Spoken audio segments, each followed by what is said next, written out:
Hi, I'm Devin Kanaz, leader and publisher of Travelweek. Welcome to the future of travel, a brand new year. Sadly, this year did not get off to the start we were all hoping for. First, on New Year's Eve, the government announced PCR testing requirements, and then last week, basically shutting down sun destinations and introducing hotel quarantines upon arrival.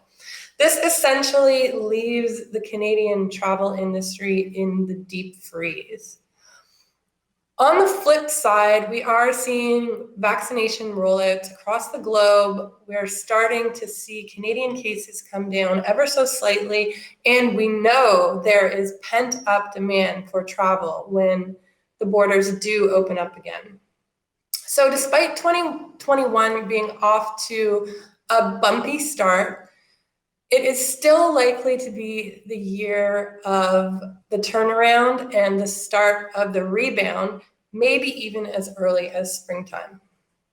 So now more than ever, it is important to stay on top of the news. At Travelweek, we pride ourselves on giving agents the information they need and to stick together as a community. So we thank you all for being here today.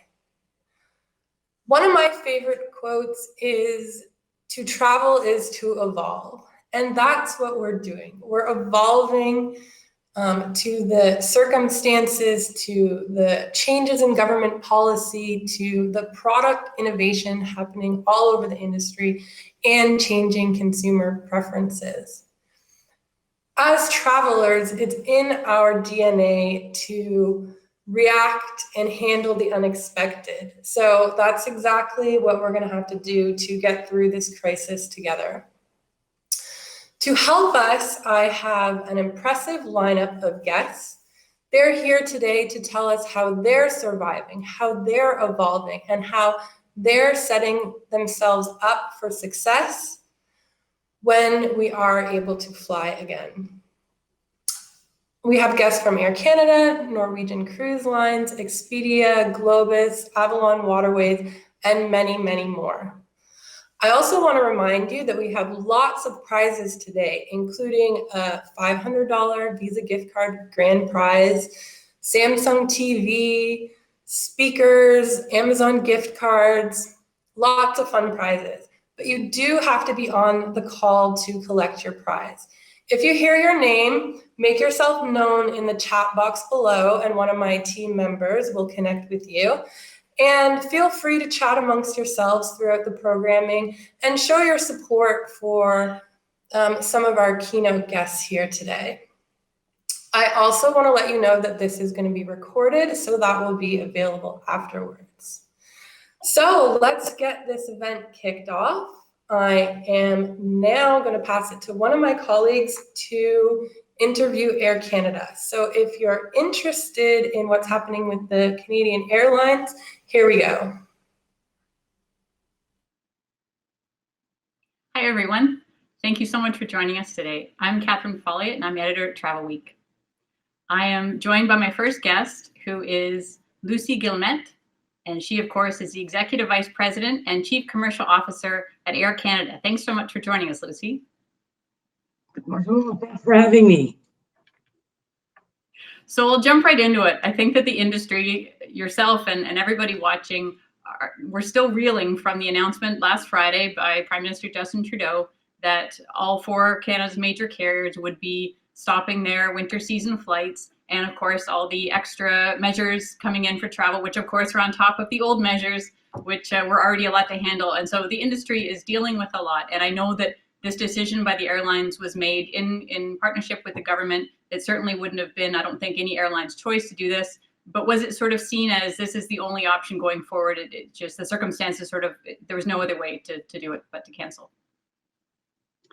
Let me start by saying that certainly this last round of cuts, so this decision on the sun was difficult for many reasons. The first is, from a customer point of view, in a very short, period of time, we need to reach out to our customers we need to ensure that we put the right schedules in place, that we have the right repatriation efforts in place, upgauge, put in extra sections, reach our customers at destination. So from that standpoint, it's very difficult because we understand also that it was under very short notice. Customers had planned these sun vacations, so obviously very difficult. From the standpoint, from Air Canada's perspective and for our employees, of course, this is extremely difficult. As you know, we have to date had to furlough almost 20,000 employees across the company. And, this last decision obviously is very painful because, we understand that, there are repercussions to these types of decisions.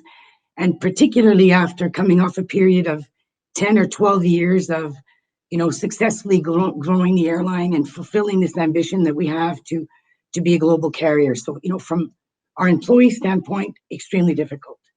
And of course, we recognize that this also has a significant impact on our agency partners, on the agency community, who, we have been working alongside since the start of this pandemic last March. Now, specifically for these sun cancellations, the government did make this request, and we felt it was proper to cooperate and to support the efforts that the government was looking to put forward to fight, against COVID. And while we continued to ensure that we could continue to operate, essential flights on the cargo front for the delivery of goods within to and from our country.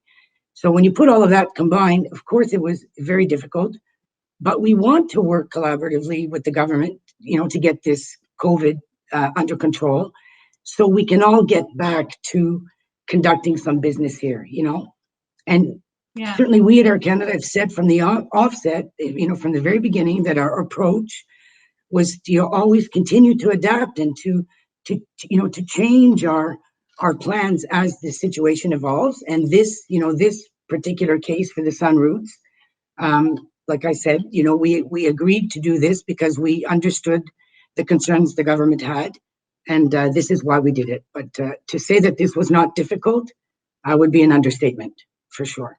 Yeah, for sure. Well, and I think, and seeing what's going on in other parts of the world, like as hard and awful as this was, like, when you see something like in the UK where they sort of say, okay, these are open. And then a week later, oh no, these routes are shut down. And then 2 weeks later, okay, these routes are open. And it's this back and forth that leaves everybody in total limbo. And that doesn't work either. So as awful as this was, to just sort of, say, okay, we're just, we're, obviously cooperating with the government, as you say, very important to cooperate and get this thing under control.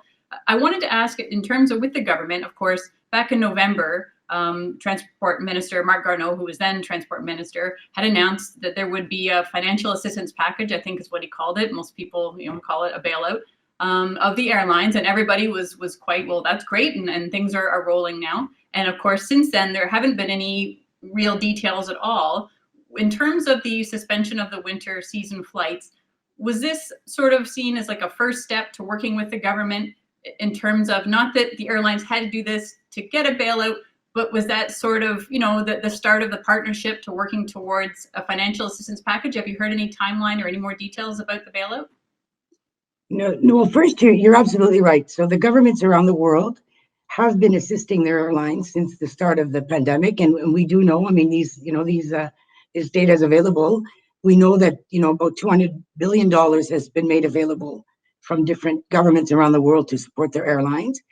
And as you mentioned, it's true. The government did announce their intention to provide some support for Canadian carriers or the Canadian industry. They did announce that at the end of the year. And those discussions have been moving forward.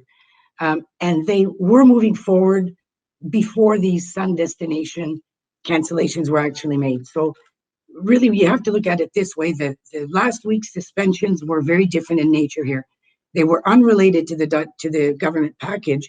They were simply requested in order to make sure that there was, restrictions made to stop flying to sun destinations during the school break period, and all with the goal here of trying to limit, any COVID coming into Canada. So the two are completely unrelated.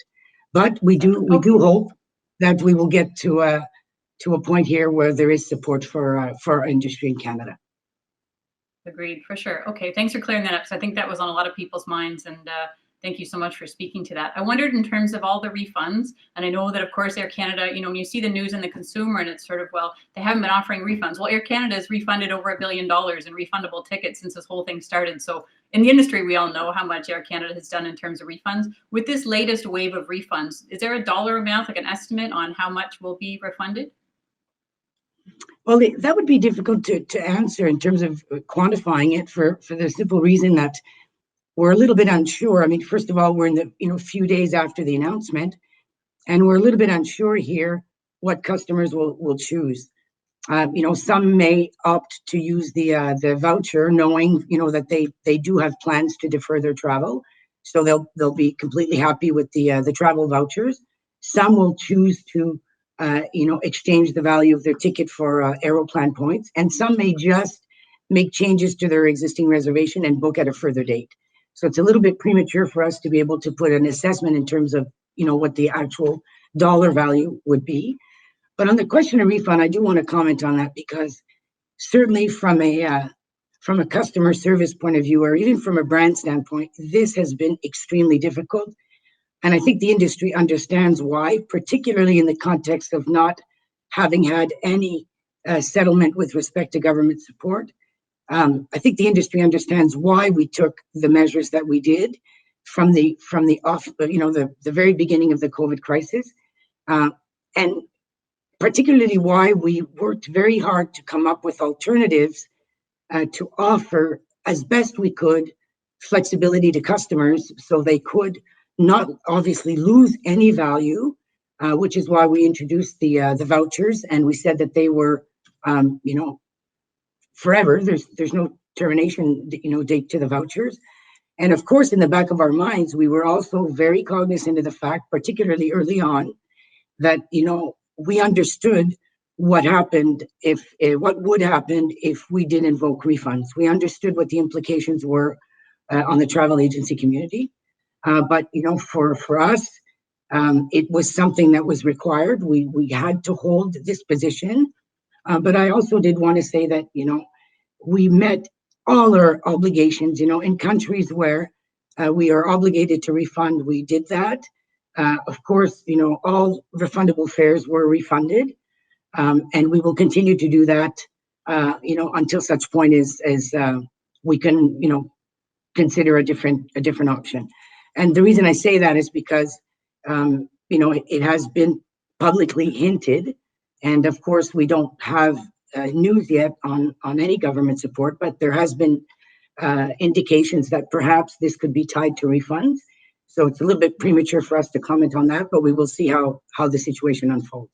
But I hope it gives you a little bit of perspective on why we proceeded the way we did with the refund. It does, and I think, and I've heard from so many agents saying that their clients are important to them, of course, and they want their clients to get refunds too. Nobody's ever said that nobody wants people to get refunds, including the airlines, the travel agents, everybody. It's such an awful situation. Nobody's at fault, and I think that agents are, as you mentioned, they're worried about commission recalls, and that's been a huge issue for so long now. Is Air Canada, now that the refunds are on the table in a very mass sort of way, is there any message for travel agents as they're concerned about their commission recalls? Well, as I noted earlier, we're very anxious to see, in terms of this support package for the industry, what the terms and conditions, would be attached to that.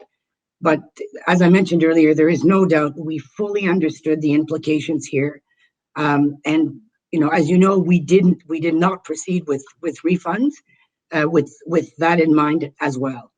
Now, as we look forward here, we have always valued the relationship that we've had with the travel agency community, particularly throughout all these years of growth. We're very thankful for the cooperation and for the work that we've been able to do with the trade in Canada and elsewhere, as we grew our international footprint. So we are always very mindful every step of the way of the decisions we take here on the impact, to the rest of the stakeholders in our industry. Okay, and that's an interesting point, because I know that obviously agency groups have been working so hard to be front and center with the MPs, and there's been a lot of Zoom calls with the MPs to let them know, because obviously the average MP has no idea how travel agents are compensated, and they wouldn't realize the implications with the commission recalls. From your vantage point, do you get the sense that the government does have travel agents and the commission recall situation on their radar? Do you think that is, because the other day Transport Minister mentioned, travel agent compensation, and it was almost like I almost cheered when I heard him coming in his mouth, because I thought, well, at least he knows. Do you get the sense that it's on their radar? Well, I think I personally think they do, although perhaps this question would be better directed to government. But certainly, from our standpoint, in all our discussions with government, we have certainly been very transparent in terms of making sure the implications of what we are talking about here are well understood. So I do know, I have read, obviously, we follow what's going on in the industry. I do, realize that the travel agency community has also, reached out to government, as they should. And I think we need to look at this holistically here. This is not just support for airlines. This has to be support for the entire tourism industry in Canada. We all know the value that travel and tourism brings to our country. And yes, we understand the situation that we're currently in, but we also need to really think and talk about a path forward here. And as I said, perhaps the question would be better directed to government, but my sense is that they do absolutely understand the implication here for the travel agency community and for all the businesses that are tied to the airlines. There are many sectors are depending on the airline industry as well, and the tourism industry at large. So my sense would be that they are aware. Yes.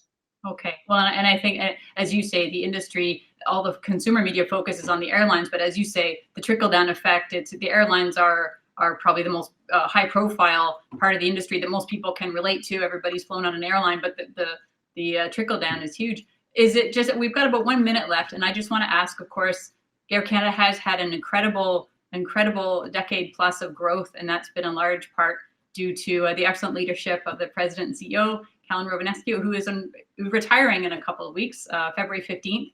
Do you want to just talk about in the last minute just Air Canada's strategies going forward? I know there's no crystal ball, but you've got able leadership stepping into his place, and just talk a bit about the way forward. No, my pleasure. Listen, and I'll tell you, there's something that has been, has been guiding us through this crisis from the very beginning.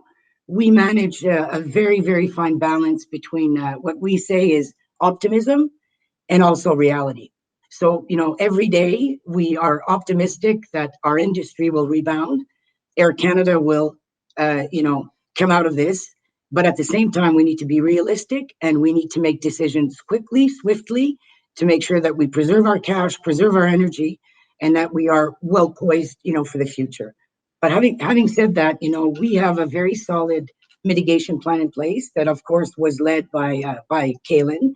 And just to name a few, for your audience to sort of put things in perspective. But we talk about some of the safety measures that we've put in place, through our Clean Care Plus programs. We've taken other measures in terms of restructuring the fleet. We've announced which aircraft we're going to park. We're also taking in the 220s and the 737s, which will be, a much younger fleet, environmentally friendly. All those major structural change. We brought in a new reservation system. We were able to, at the same time during this COVID period, put in a brand new departure control system in airports, which will, help us provide better service when we rebound. We've relaunched Aeroplan. All of these things combined was, all part of our COVID recovery plan. And needless to say, added to that is our ability to get liquidity, our ability to grow liquidity, which, you have seen over the last 9 months or so, what we've been able to accomplish. Now, there's no doubt, you talk about Mr. Rovinescu. Calin is an extraordinary leader, not just by Air Canada standards or what employees say about him, But, there's no denying KLM is recognized around the world in the airline industry as being one of the best visionaries, one of the best leaders. We were always fortunate to have him. And, we had the opportunities over the last few days to share some thoughts with him. And, we said he was probably the best brand advocate that Air Canada could ever have. He supported employees, supported our business, but also, always supported Canada, really understood, the meaning of what an airline brings to the Canadian economy, was always at the forefront of that. He led Air Canada's transformation, of course, with our success in mind, but always had in mind also the success of all the stakeholders and those who participate, with us in this industry. So, KLM has changed Air Canada's DNA, and I think it's fair to say that, what he has done for us is going to stay with us long after he goes into retirement. And then, of course, some of you may have met Mike Russo. For those who have not, certainly for our travel agency partners, you will have the opportunity to meet him. But Mike was deputy CEO and, KLM's most trusted partner throughout this entire transformation. So we all feel that we're in very good hands with Mike. He has a clear view on the issues that we face in the short term, and of course has a solid hand on our recovery moving forward. So for sure we will miss KLM, but we'll make him proud. Okay, the leadership has been incredible, and it's obviously impacted your immediate executive team too. It's him, and it's also the rest of you as well. I just one quick question: Air Canada's acquisition of Air Transat still on track, right? Well, at this point, as you know, the whole process is going through the appropriate, regulatory steps. So at this point, it's virtually impossible for me to comment on that. But what I can say is, we still believe that if the transaction was to conclude, this is actually a very good thing for Canada. It would allow us to compete much better with a lot of international carriers. And we also see the two brands as being very complementary. We have a lot of admiration for the Transat brand, the fact that, they're voted best leisure carrier in the world.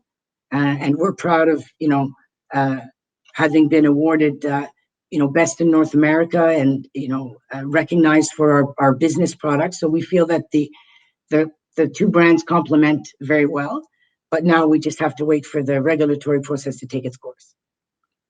Thank you so much, Lucy. You were able to pack so much into a fairly short amount of time. And this update, I think, was invaluable for our viewers and for me, for us, for the Travelweek team. Thank you, Lucy.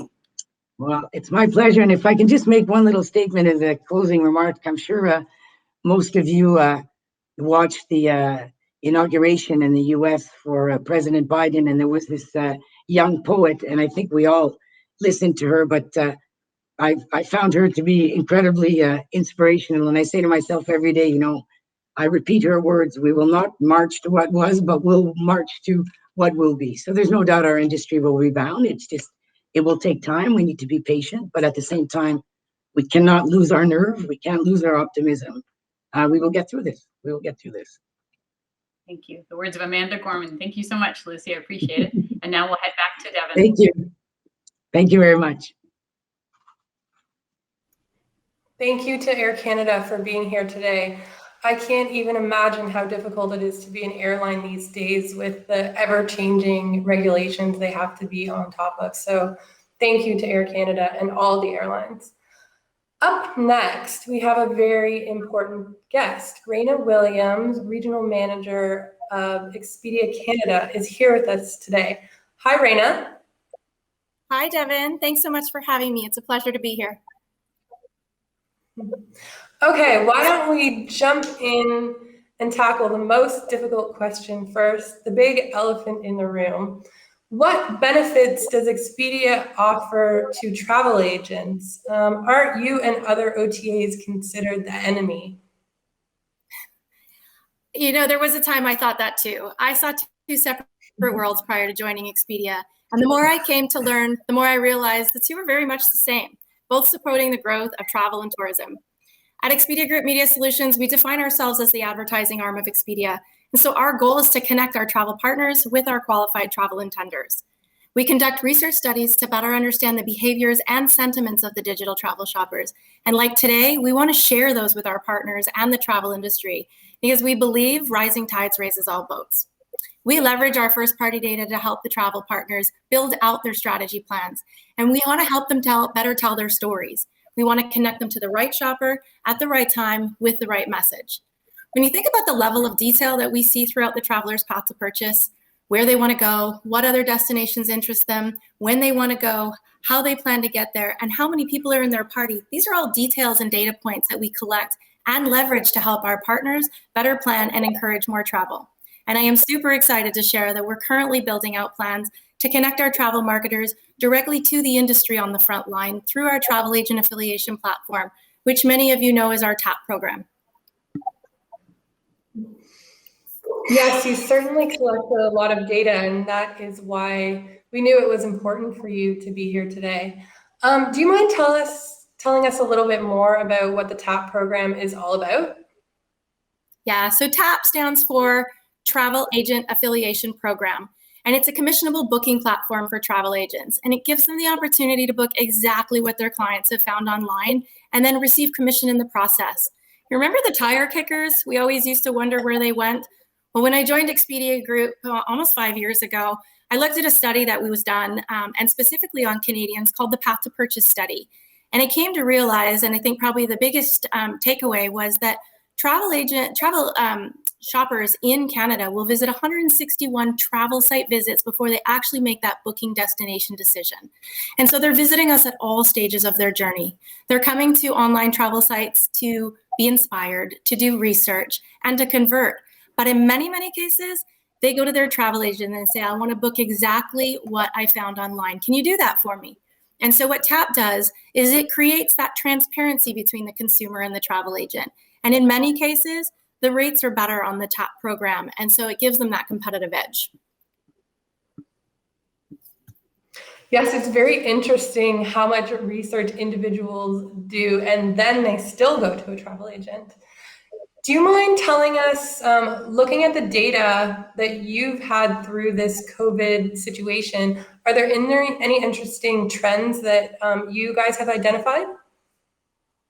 Yeah, absolutely. And I think we have a slide here to visualize the data. Excited to say travelers have never stopped dreaming about travel. Since April, we've been doing intercept studies on our sites to understand the reasons why people were still coming to our sites and what travel stage they're in. At the onset of the pandemic, when the world, including travel, was widely disrupted, a large number of people were looking to change or cancel their trips. And in fact, 60% canceled a planned trip in 2020. We saw this steady decline in that category as the year progressed. And so I'd like to turn our attention to a positive note, and we see the consistency throughout 2020. Visitors to our site continued to dream about their next trip. This was and still is the largest segment, and it showcases the mindset of that pent-up travel demand that we keep hearing about.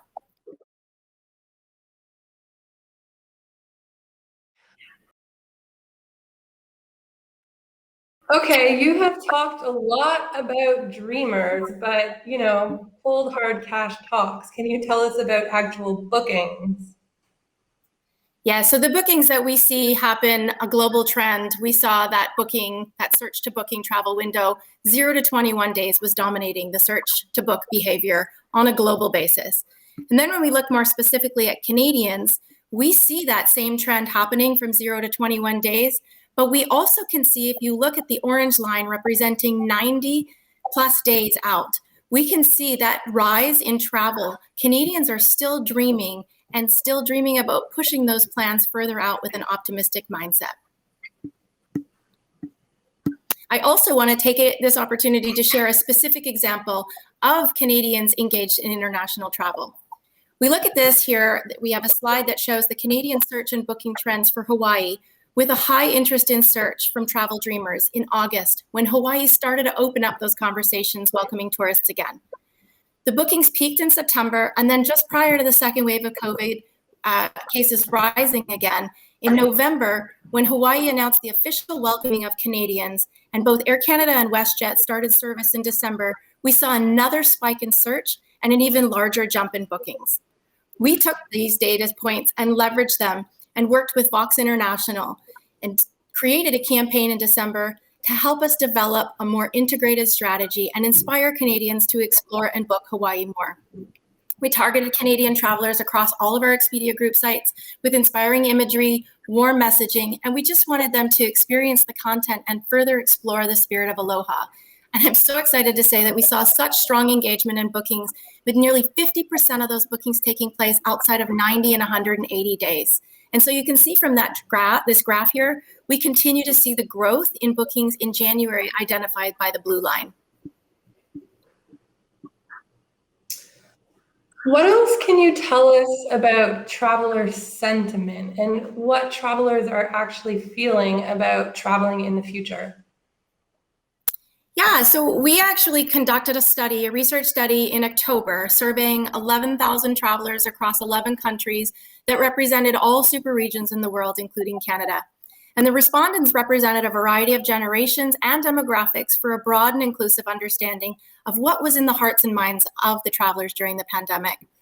And while 60% of planned trips were canceled in 2020, of those that did travel, 80% told us that they traveled for rejuvenation. And we believe that need for rejuvenation is likely to continue and carry into the next 12 months. And when we asked people how they felt about traveling in the next 12 months, 1 in 2 travelers around the globe said they felt optimistic about taking a trip and even feeling comfortable and excited. Now, I will say that number does drop for Canadians. Only 32% said they feel optimistic. And so we as an industry have to work a little bit harder to keep Canadians feeling good and, even more important, reassure them about the positive health and safety messaging. Wow, that's really interesting to hear all the optimism, that's great. Are there any other indicators that you've identified that might also suggest some positive trends? Yeah, the vaccine comfort. More than half of the leisure travelers said that they feel comfortable knowing that vaccines are already in circulation. Canadians have told us that they're more likely to travel in the latter half of the year, with 60% saying that they would be open to traveling in July through September of this year. And I'd also like to take this opportunity to turn our attention to additional sentiments with the data slide that shows what are the sentiments pre-pandemic, during the pandemic, and then post-pandemic, where different modes of transportation are taken into account. And so you can see here that car is popular during the pandemic. Air has the biggest upside and bounce back, which is really great to see, as it's indicating regained confidence in the air travel. And cruise is the only vertical where the post-pandemic result nearly matches the pre-pandemic levels. There's a lot of cruise enthusiasts who can't wait to get back on a ship and partake in the joys of being at sea. We also learned that traditional hotels and resorts will have the biggest bounce back post-pandemic. Thank you. That's very interesting and helps create a little bit of hopefulness. Can we now go specifically to travel agents? With all the data that you have available to yourself, what specific pieces of advice can you give to travel agents so they can hit the ground running when hopefully this pandemic eases? Yeah, so first of all, being optimistic, I think, is key. First and foremost, just helping consumers stay focused and optimistic about planning a trip this year. And it is so important that we highlight safety and hygiene. Nearly 80% of travelers plan to make accommodation decisions based on proper pandemic measures. Travelers need the reassurances that hygiene, strict use and enforcement of masks, reduced capacity at resorts and hotels, contactless check-in, room service, and takeout are going to be key as priorities when they make their travel accommodations. 85% of travelers want to know up front that the places that they're planning to stay on their next trip are keeping up with these pandemic protocols. And 60% of travelers would be most comfortable with air travel if social distancing measures are in place. And lastly, and probably going to be arguably most important, nearly 50% are looking for flexibility and financial security. The freedom and coverage to cancel at any point during that path to purchase is going to be a very important piece in the booking process.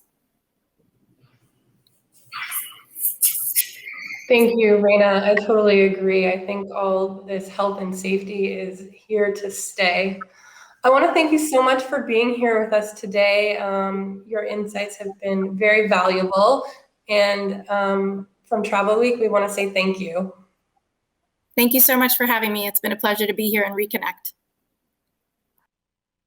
We now have our first prizes of the event being drawn. Who's feeling lucky today? Our first winner is Layla Dada of Cruise Planners. You have won a JBL speaker. Make yourself known in the chat box and my team will connect with you. Our second prize winner is Layla Lavi of Travel Agent Next Door. She has won a Samsung TV. Wow, that's a nice one.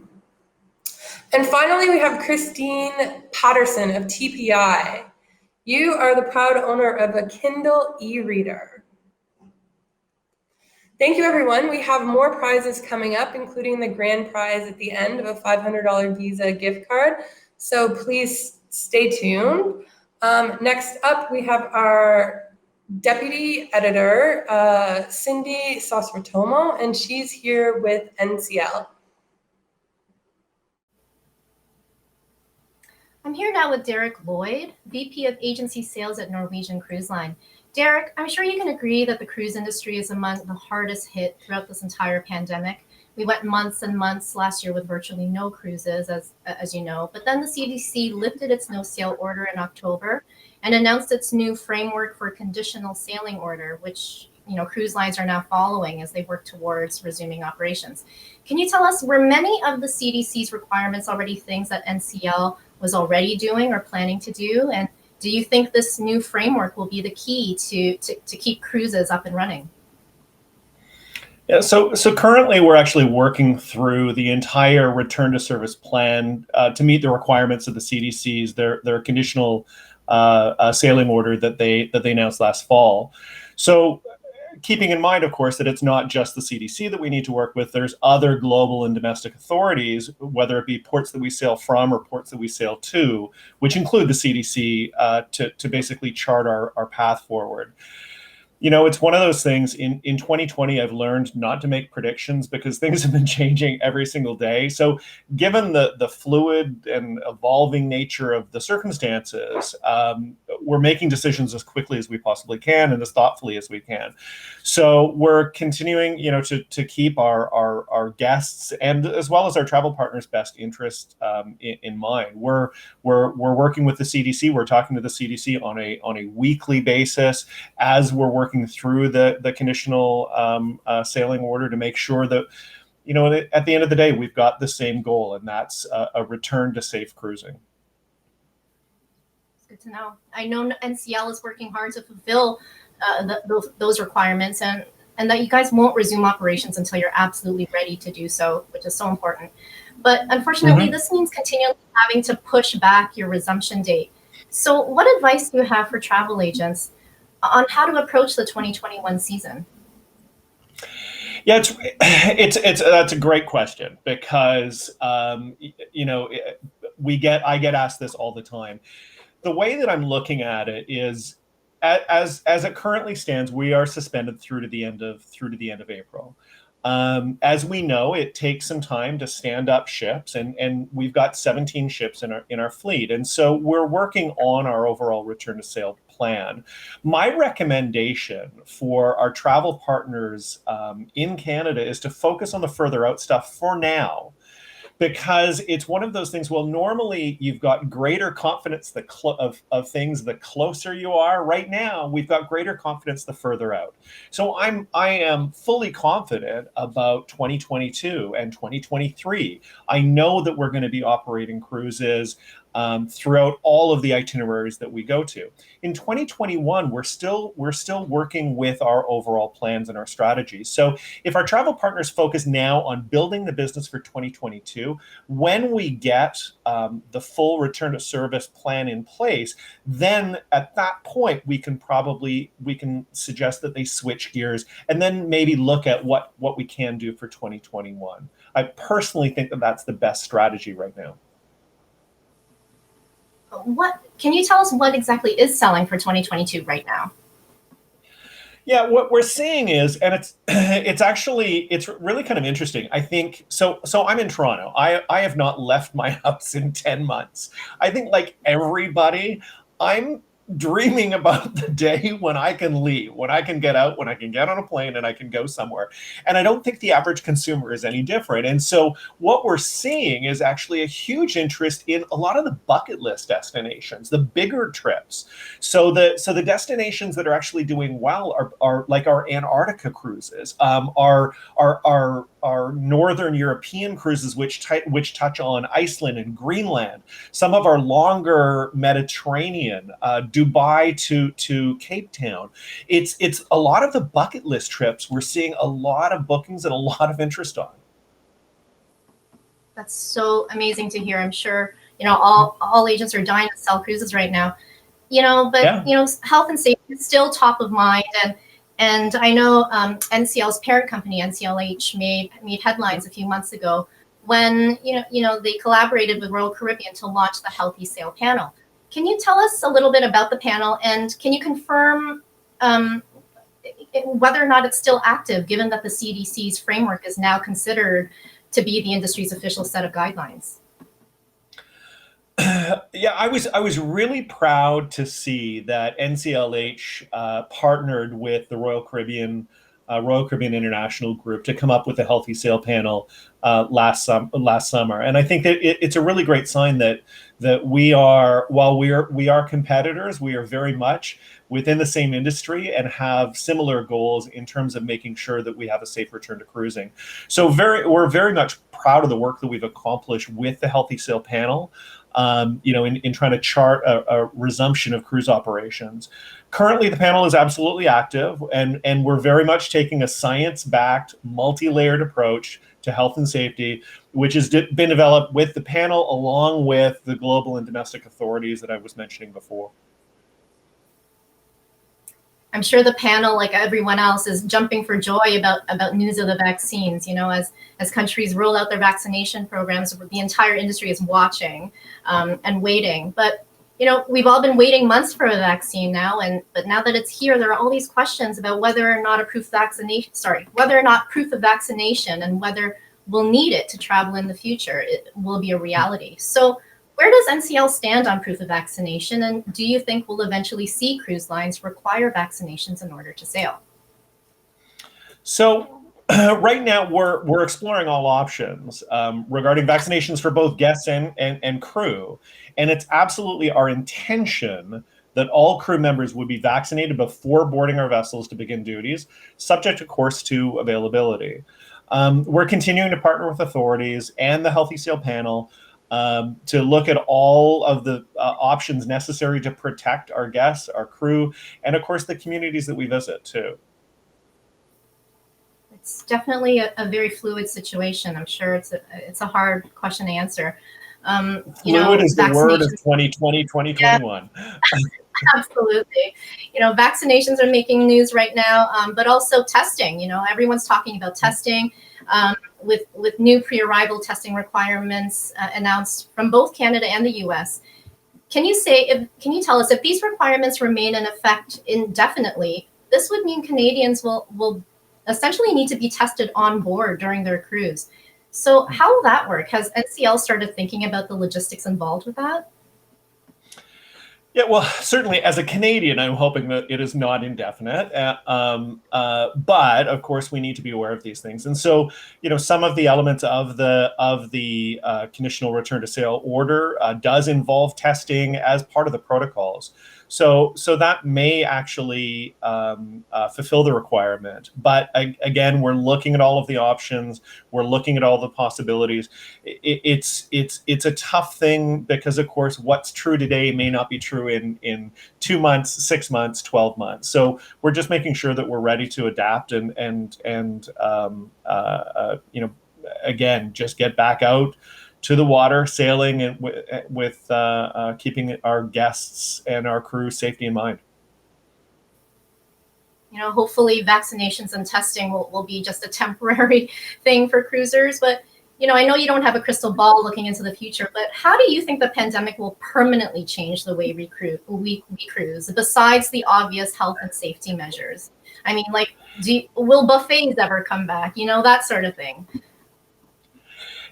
Yeah, and that's a tough thing. And I mean, that you can ask that more broadly. What is the new normal going to look like just in society as a whole when it comes to dining out, when it comes to public transit, you know, in anything? And so the new normal as a whole is still kind of being defined, and that's absolutely the case when it comes to cruising. You know, we're currently mapping out the onboard experience, looking at dining, looking at entertainment, etc. And of course, we want to make sure that we're doing it right. You know, and also the other thing that I think that we need to be aware of is, you know, like I was saying, is that what's true today may not be true tomorrow. And so, to your comment, for example, about buffets, you know, there's absolutely, I expect that we will see a change to buffet service when we first resume cruising, and it's quite possible that what you'll see is still a buffet restaurant, but the food will actually be served out by staff on board. Will that be a permanent thing? Maybe, but maybe not. Again, it's one of those things that I don't have a crystal ball. So what we're going to see in the first few months of our return to sail may or may not be true in the first few years after.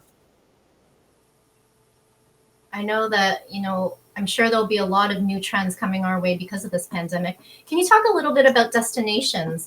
What emerging destinations do you see, you know, as a result of all this? Will there be, you know, you talked about bucket list destinations, but what specific countries do you think will bounce back first? You know, I think that there's probably a few different things there. One is, I think as we come out of this, people are going to be looking to get away somewhere quickly, anywhere. So I think I think we'll see a really good interest in some of our more popular destinations, places like, you know, Caribbean, Europe, Alaska, etc. As we get a little bit further along, as I mentioned, we are seeing a lot of interest in the bucket list destinations. So the more exotic places. People are, you know, we're still a contemporary cruise line. We've got other cruise lines within the umbrella. So we're still aimed towards that contemporary market. And a lot of them are looking for, you know, the Mediterranean type cruises. Greek Isles has always been popular. And so, you know, what we're looking at doing is trying to explore some of those destinations, but open up some new ports. It's great to hear. And, you know, final note to travel agents, you know, for all our travel agents watching right now, you know, the cruise industry has been widely praised for their support of agents throughout this entire pandemic, with many going out of their way to protect commissions, which is great news. Can you confirm, is NCL protecting commissions, and what other ways are you providing agent support at this time? Sure. So yes, during the suspensions of sailings that we saw throughout 2020, we did absolutely protect the commission on any booked cruise that was suspended. As well, we did protect the commission on a rebooking using an FCC. So in a way, we protected the commissions twice. So I'm very, very proud of Norwegian for stepping up to the plate with doing that. When it comes to moving forward, you know, I've just got to tell you, we are very much aware of the challenges that our travel partners are facing right now. We currently have 17 ships. We've got another 6 coming before the end of the decade. We need a strong, really strong travel agency channel distribution system. So we're right now we are exploring various options that we might have available that could help. One of the things that we did do just recently is we launched our Cruise First program. So our Cruise First program, it's a coupon certificate that allows somebody to buy a certificate for $150 and they get $300 in value. So it's a great deal for the client. But what we're doing for our travel agency partners is we're actually giving a $50 gift certificate for every single one of these certificates that they're selling. And so we're trying to at least get some money into the hands of people right now. But again, we're looking at a few different options. That's all really good news for travel agents. Thank you for sharing that, Derek. You know, after the year they've had, this is welcome news. So we really appreciate you joining us today. Thank you for being here. Thanks very much for inviting me to come to this, Cindy. You know, it's so important that we keep connected, that we look at the future positively. Our clients are going to be traveling again. We know this. We know that travel is an essential part of our lives. We just need to make sure that we're optimistic, that we're positive, and we keep our eyes on the future to make sure that we're there for our clients at the right time. I couldn't agree more, Derek. Thank you for being here. So we're going to move on to a quick video message from the European Travel Commission.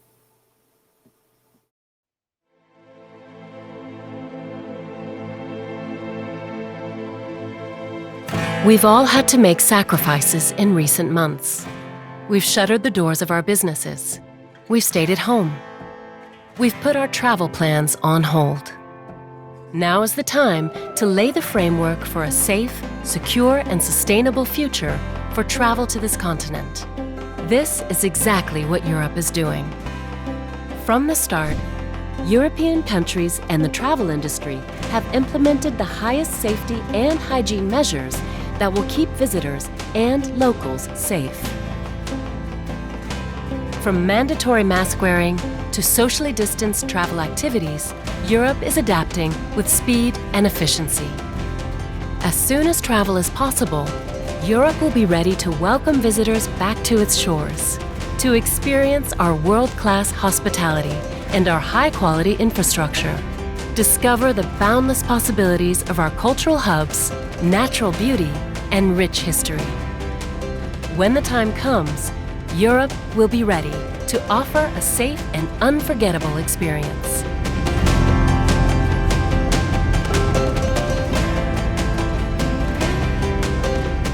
Europe invites the curious.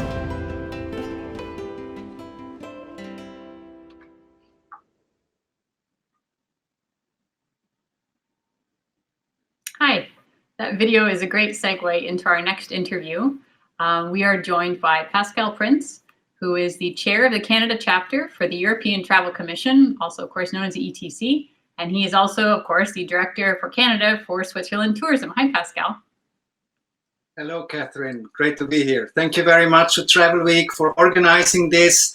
I feel this is a perfect time to discuss the future of travel. It is dark, it is difficult, but I am very optimistic for the future of travel. And I want to emphasize Europe remains fully committed to Canada and the Canadian travel trade. Thank you. That's, I know everybody normally in spring, everybody's thoughts are usually turning to Europe. And this is normally such a big time for promoting Europe, as I'm sure it must feel strange to you to not be, having those wheels turning. Can you just tell us, obviously there's been so much going on with outbound travel. Basically, Canadians just aren't really supposed to be traveling anywhere right now. But can you tell us, for anybody who does need to go to Europe, are Canadians allowed to go to Europe right now? And sort of, you just give us a breakdown on that? Yes, Catherine, the answer is in general, no. Currently, Canadians have to remain patient. We all do. And Canadians are currently not allowed to enter Europe in general. Okay. And so I know that from country to country, obviously, I know that there's some great tools out there, some online tools that are updated constantly in terms of all the protocols. But in terms of country to country, each country, as you said, generally Canadians are not allowed to travel to Europe right now. But when it does start to reopen again, which it already had in the summer, and when it reopens again, each country will have its own protocols. Is that correct? That is absolutely right, Catherine. And you have covered this Travel Week. So in your great article, so the Reopen EU website, that you also saw in the video, is really great and the best tool to get the latest regulations. And I can also quickly explain the setup. So usually the European Commission suggests new policies and makes recommendations, but then it's still up to each member country to decide its entry rules. Okay. Thank you so much for mentioning the website, because I've been using the website quite a bit, but it wasn't top of mind with me. So I'm so glad that you're able to mention it, because I found I've used it a lot. Actually, it's a little, it's very, lots of symbols on that website. And once you get the hang of using that website, it's really helpful, the Reopen EU website. In terms of the PATR testing, of course, everybody at this time of year, we're into early February now, but while people might normally be thinking of Europe, normally also right now they would be traveling to the sun destinations. And we know that a lot of the islands had PCR testing.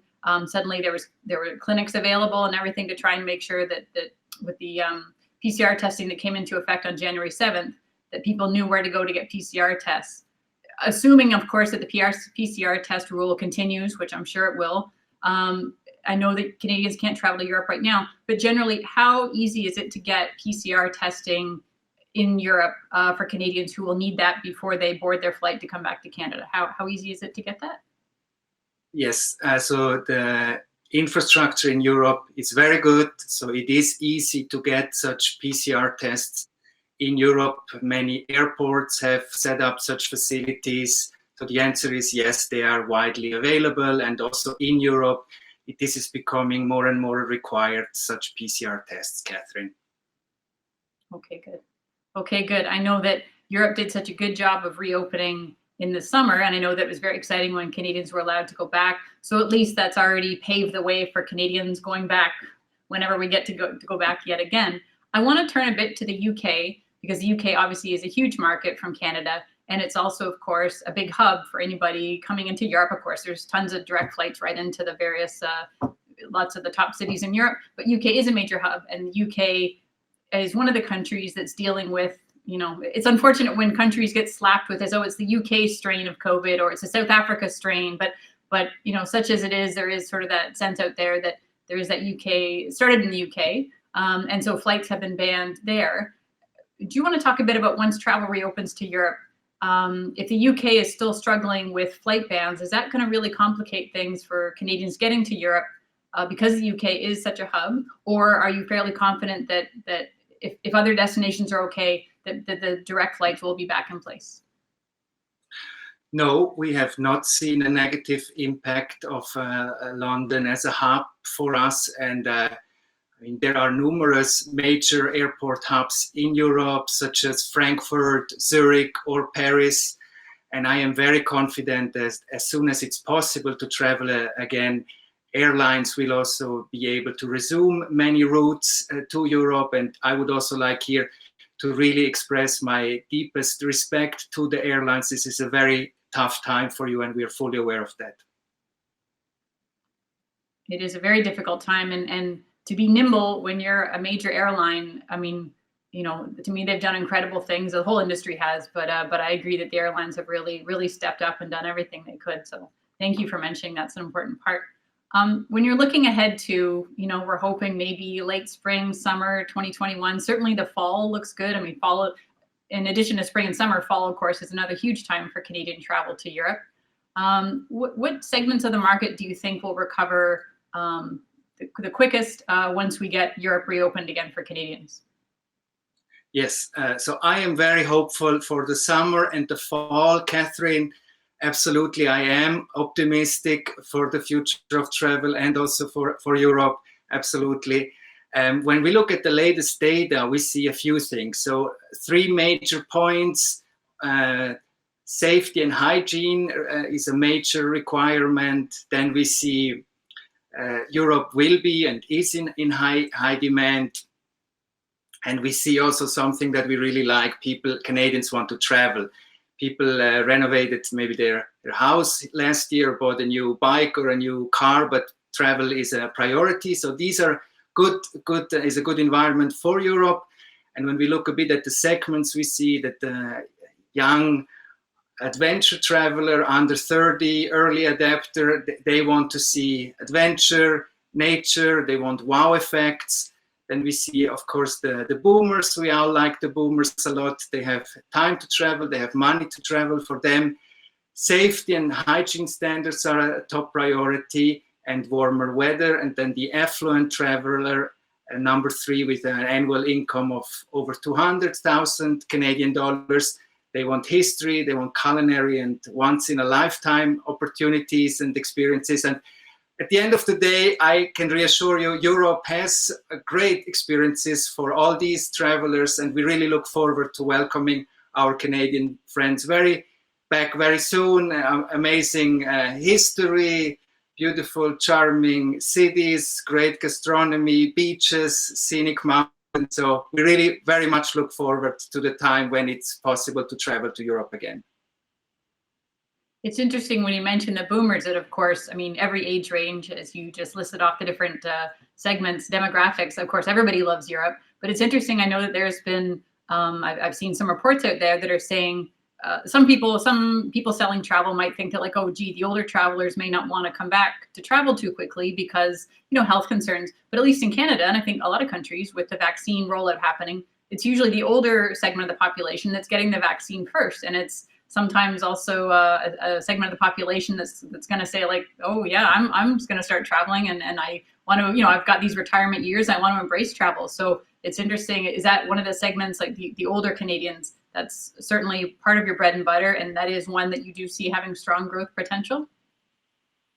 Yes, I mean, I don't think we have to convince people that they want to travel again. I think we all want to travel again as soon as it's possible. And I think particularly for the boomers, they want to experience their third or their fourth spring in their lives. And I'm absolutely convinced that they will have a wonderful time in Europe once the time is right. Agreed. And of course, do you want to talk a bit about why you were just sort of hopeful overall for how strong the Canadian market is to Europe? It's always been very strong. Can you just tell us, before COVID started, was there quite a good growth trajectory? Were you on a good path before this whole COVID thing hit? Yeah, I can cover both parts. So for you, all of you watching and listening, I am hopeful because you are not only nice, but you're also tough. You are resilient. I have met so many wonderful people here in our industry, and you brave cold winters. You have braved previous crises. This will also not be our last one. So I am absolutely convinced that you have helped your clients and they will remember this. They will book with you. You have taken trainings, e-learnings, you know much more about travel, you know much more about Europe. So this will also certainly help. Then number 4, the vaccines that are coming. We see this Novavax now that can be stored in the fridge instead of the freezer. We see the Johnson & Johnson that will then only be a single use or single portion vaccine. So I know this is a dark time, but I think this is especially why this conference is taking place at a perfect moment, because it will get better, and I am very hopeful. And then for the European part, I think it's a bit of a love story or a love affair between Canada and Europe. So many of you have told me that they maybe met their husband on a train in Europe, or they studied in Europe, or they have European roots, or they have been eating European food. Or let me ask you, Catherine, have you been watching any Netflix movies or read any books taking place in Europe?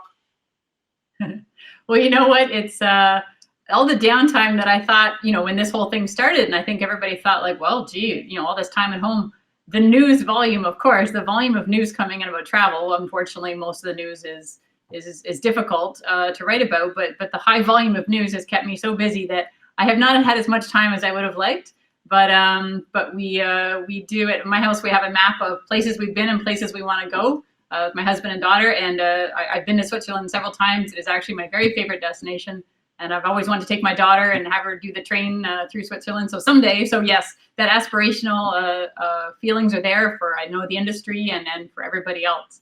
Do you want to talk about, when you sort of look, I mean, we keep talking about a crystal ball, but when you look, you know, say 5 years in the future, once this is all for sure done with, you know, we're back on track, what elements of all these post-COVID protocols with the, you know, like, do you think in 5 years there will be a vaccination passport or something like that? What do you see as the future of travel? Yes, so again, I am very optimistic about the future of travel. I think we have learned a lot during this pandemic, and one of the main things is we pay more attention to how we live, but we will also pay more attention to how we travel, where we eat, how we experience a destination. And so I think meaningful travel will be a big, and not just a trend, but really a new movement. And in my own words, I mean by that you visit a destination with a heart full of new experiences, full of inspiration, but without damaging the local community, without damaging the population. And this is possible, absolutely. I mean, we can make a good social contribution by buying local souvenirs, but way more than that. We can offset our CO2 emissions. We can choose a hotel that uses energy conservation and does recycling. We can support animal welfare. We can take the train in Europe. We can rent an electric car.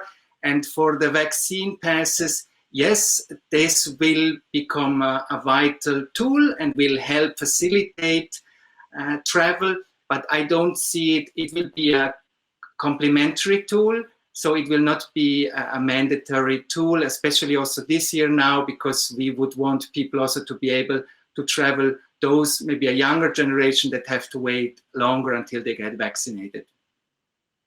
Yeah, is that, when you were going through all those factors, is that conscious tourism? Is that what you think of as conscious travel, conscious tourism? Yes, exactly. In my opinion, conscious travel means that you travel with an open heart, with respect, and with gratitude. And I really am convinced, we have talked a lot about this reset button for travel. Now is the time to do this. And when I can give you an example, take the train in Europe, and we are expanding our high-speed rail network. So it's not only a great way, but it's also sustainable way to discover Europe. As I said, maybe you meet your future wife or husband on the train, who knows? But then there are so many things you can do. To give you the example of Switzerland, if you take the train, 90% of its power is clean hydroelectricity. So this is possible to discover a destination without hurting the environment, or ride on a lake cruise in Lake Lucerne or Lake Geneva that is powered by solar panels, or choose food locally sourced, organic, farm to table. It tastes much better, and it's also better for our planet. I mentioned sustainable accommodation that uses recycling. And then I dare you here also a little bit, all of you watching or listening, you can go to Switzerland and bring only one water bottle that you can refill in all of our fountains. Our water is delicious, full of minerals, clean. You save money and you do something very good for the environment. So there are many things we can do better. And this is why I'm convinced conscious travel will be a huge movement. And this is certainly something you can experience in Europe. Thank you, Pascal. It's just as you're going through it, I think we've all realized how much we all miss travel, and we in the industry knew that. And I think consumers will no doubt, they already know, they just got other things to think about right now, but they'll remember. So thank you so much, Pascal, for joining us. And I really enjoyed hearing from you, both from an ETC side and from a Switzerland side as well. Now, just keeping in the European theme, we'll just hear some updates from some top travel destinations in Europe. Thank you so much, Catherine. Hi, everyone. I'm Sandra Moffat, Manager for Tourism Ireland in Canada, and it's great to see you here at the Future of Travel conference. Ireland, our little island on the edge of Europe, is known for its Céad Míle Fáilte, its 100,000 welcomes, and we truly can't wait to welcome you and your clients back to the island of Ireland when the time is right. Those 100,000 welcomes have been going spare this last little while, but across the islands there will be a warm welcome waiting for everybody as soon as international travel resumes. Your clients will also find an abundance of incredible scenery, fresh air, wide open spaces that we've all been craving while we're cooped up inside, a sense of adventure, as well as the opportunity to enjoy a lap of luxury with outstanding food and drink and luxurious castle stays for some R&R that we all deserve after what's been a very trying time. After the past 10 months or more, we believe that immediate travel will be all about reconnection with your friends, your family, small group getaways, and finding the deeper meaning in that trip you've always wanted to take, like tracing your heritage or finding your ancestral roots. Many Canadians will be doing that in Ireland, where over 4.5 million Canadians claim direct familial connections with the Emerald Isle. It has been a long road to recovery, but we want you to know that we are here along this journey with you every single step of the way. This industry would be nothing without the work of our travel agents, and I want to share a huge thank you for your perseverance and your positivity throughout this pandemic. We are only ever one phone call, email, or Zoom link away, so reach out to us for any support you may need on selling Ireland, tailoring itineraries in a post-COVID-19 world, or finding out what's new for Ireland in 2021. In the meantime, St. Patrick's Day is just around the corner on March 17th, and we want to invite you all to enjoy it with us virtually. The team in Ireland have an exciting 7-day lineup of events where you can watch from anywhere in the world. So follow us at Tourism Ireland on our social media channels where you can find out all the details. I hope you enjoy the rest of the conference, and we look forward to seeing you all, hopefully in person, very, very soon. Hello, my name is Marco Frank with the Tourist Office of Flanders, Belgium, also known as Visit Flanders. We are now a little bit more than a month into 2021, a year that will hopefully see a start to return to a more normal, or as the overused word suggests, new normal tourism and travel activities. Although the return of tourism won't be immediate, it will take some time for the vaccine to roll out, immunizations, lifting of restrictions, and so on. But when we do return, consider Flanders, Belgium as an essential part of any European itinerary. We are in the heart of Europe. We are the heart of Europe. Centrally located, less than 2 hours away from London, Paris, Amsterdam, and Cologne. It will be easy for any Canadian to fall in love with unique combinations of art and heritage, award-winning Belgian beers and chocolates, a world-class gastronomy with almost 130 Michelin star-rated restaurants, a fantastic outdoor nature environment that makes the destination perfect for cycling and hiking, and an outstanding fashion and diamond industry. And for those who want to retrace Canadian history, Flanders Fields in the west of Flanders offers an opportunity to reconnect with this important part of Canadian and Belgian history.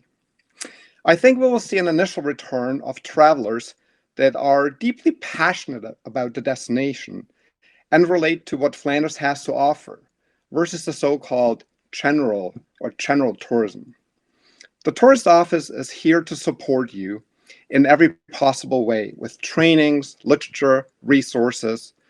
Please reach out with your needs so that we can help you sell the European itineraries that your clients are asking for in 2021, 2022, and beyond. Thanks for the opportunity to be here. All the best in the future. Hello, everyone. My name is Salvatore Basile. I'm the country manager of the Italian National Tourist Board. It's a pleasure to be here at the conference of the future of travel. Italy is ranked first in the world for the number of UNESCO World Heritage Sites. So when it comes to, there's 55 of them. When it comes to history and culture, we can offer an unparalleled number of assets and suggestions. For example, when it comes to cultural tours, we want to suggest the tours of the roads of Dante, 395 route that takes from Florence to Ravenna, and it concerns the path that was followed by the supreme poet Dante Alighieri, the father of the Italian language. Other cultural tours are, for example, the tour of the city of Parma in the region of Emilia-Romagna. Parma is a small city, but it's well visited and well known by international travelers. It's full of churches, museums, that are including a number of masterpieces, and it's also a capital of Italian gastronomy. So we are strongly suggesting an extra look at that.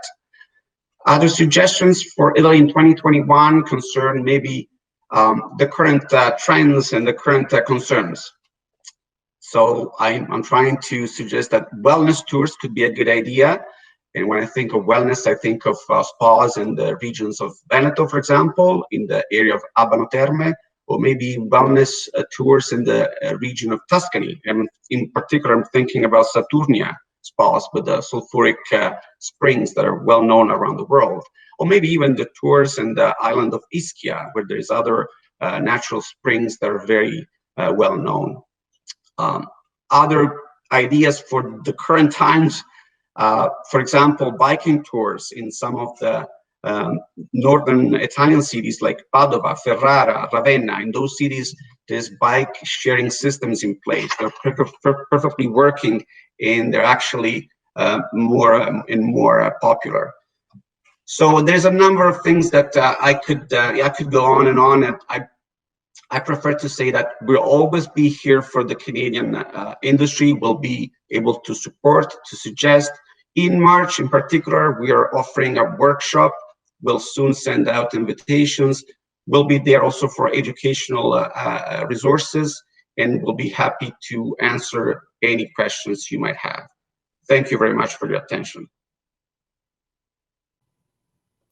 Hi everyone, I'm Barbara Couto. I'm the director of the Tourist Office of Spain in Toronto. To me, what makes Spain so special is the rich diversity that can be found. You can find this diversity on the culture, as many civilizations have lived in the country and left their footprints, that you can see today in our monuments or traditions or food and our festivals. The gastronomy is also very rich, and what I like it most is that it's a good combination of tradition and modernity.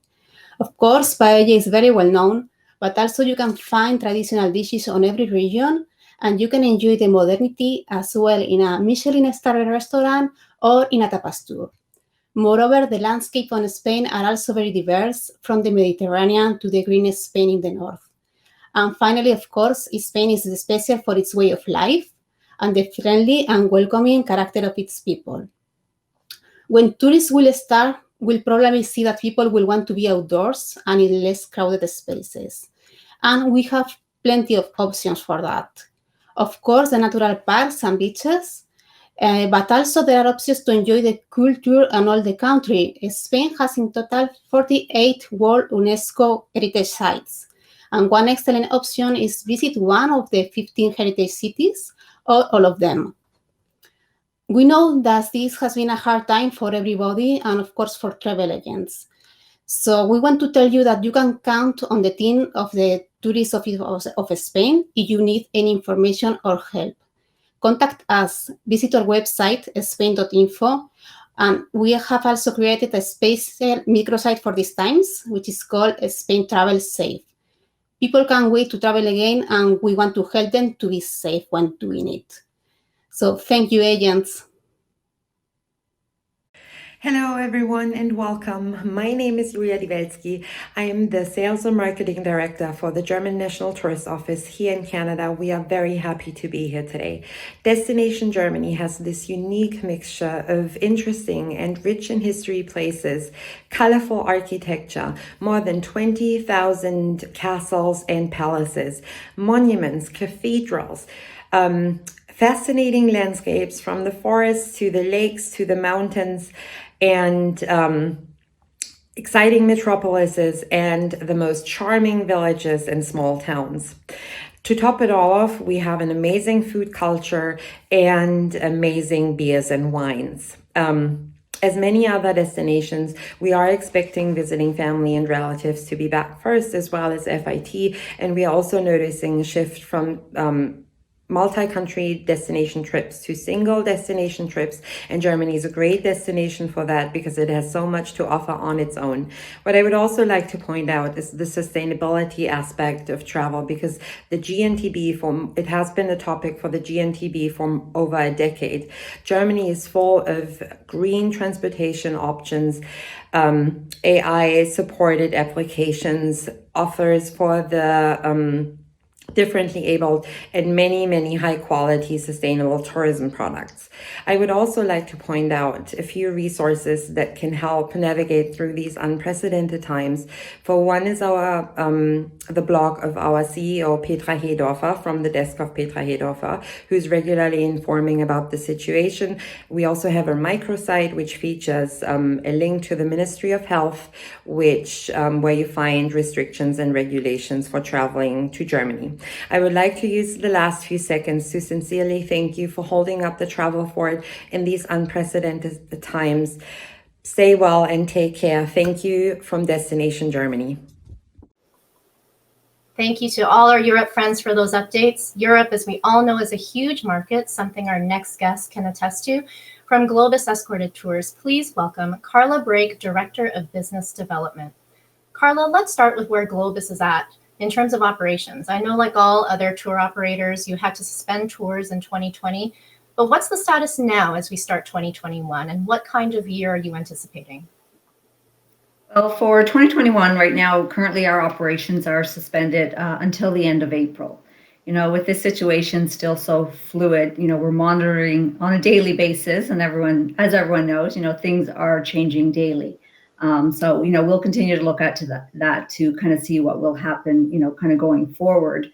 But in looking at 2021, we anticipate that it'll be probably, you know, late into the summer, into the fall, that we anticipate travel will pick up. You know, a lot of that, of course, as we know, is dependent, of course, on the vaccine rollout, which everyone, you know, is watching, you know, very closely right now. And I think, you know, once we see, you know, a little bit more progress there, you know, we will see more travel, more people looking to travel in 2021 for sure. But, you know, what we have on the books right now, fall is looking strong. You know, we have, you know, people booked for Europe. Our domestic portfolio is also looking great. That's such a relief to hear after the year agents had in 2020.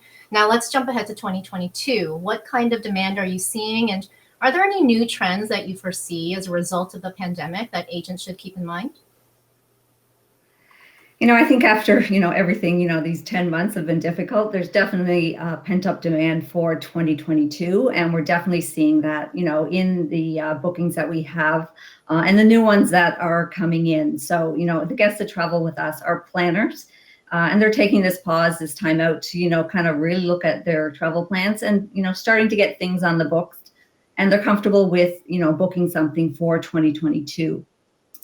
With, I think, for us as a company, as we've kind of, you know, been through this pause also, it's given us the time to really, you know, evolve, look at our portfolio and, you know, kind of come out with some new things that will cater to how people will look at touring.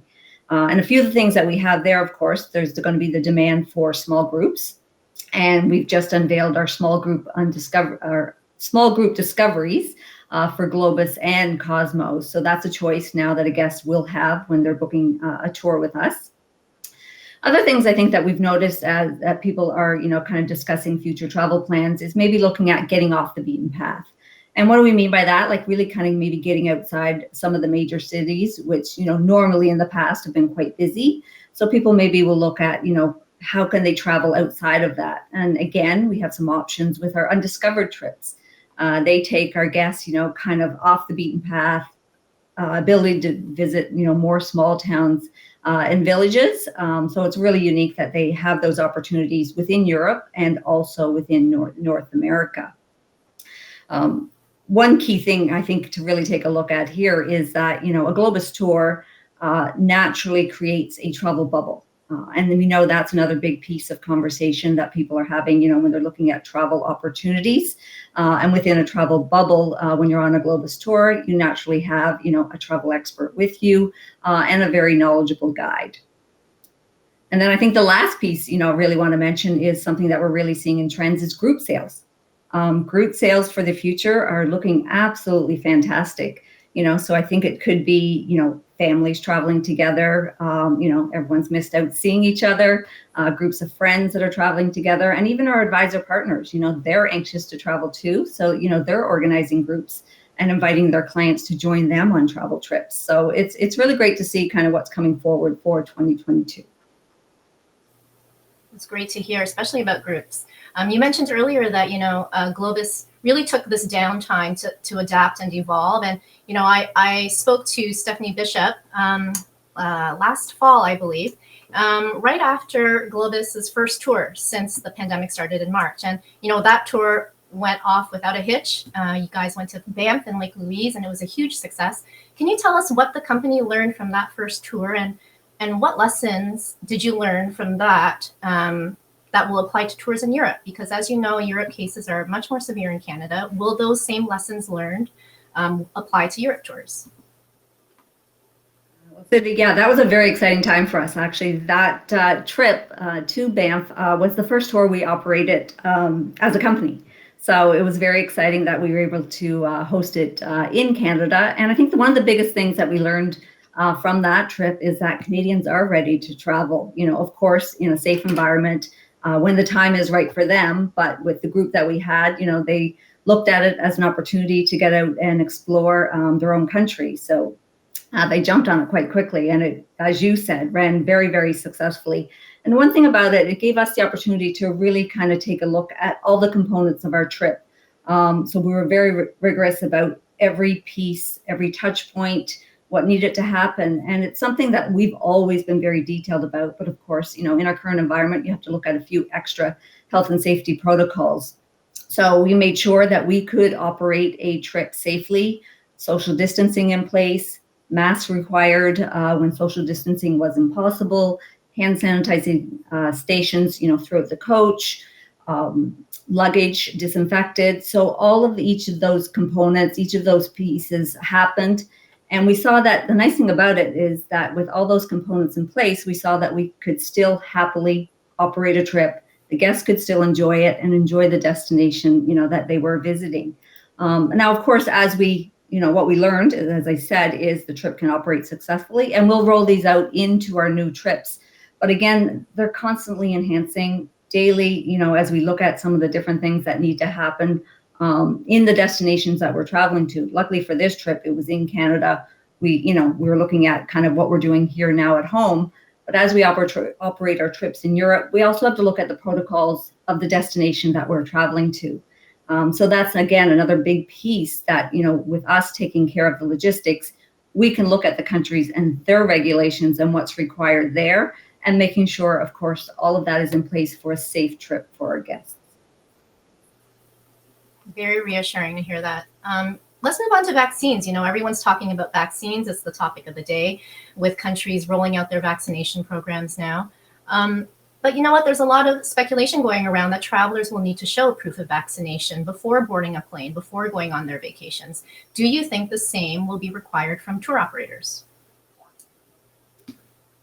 You mean like all tour operators? I mean, I think the discussion around right now for the vaccine, I think it's going to be a combination of vaccination and maybe testing. I think that's the discussions that are happening right now in regards to as we see the vaccine rollout.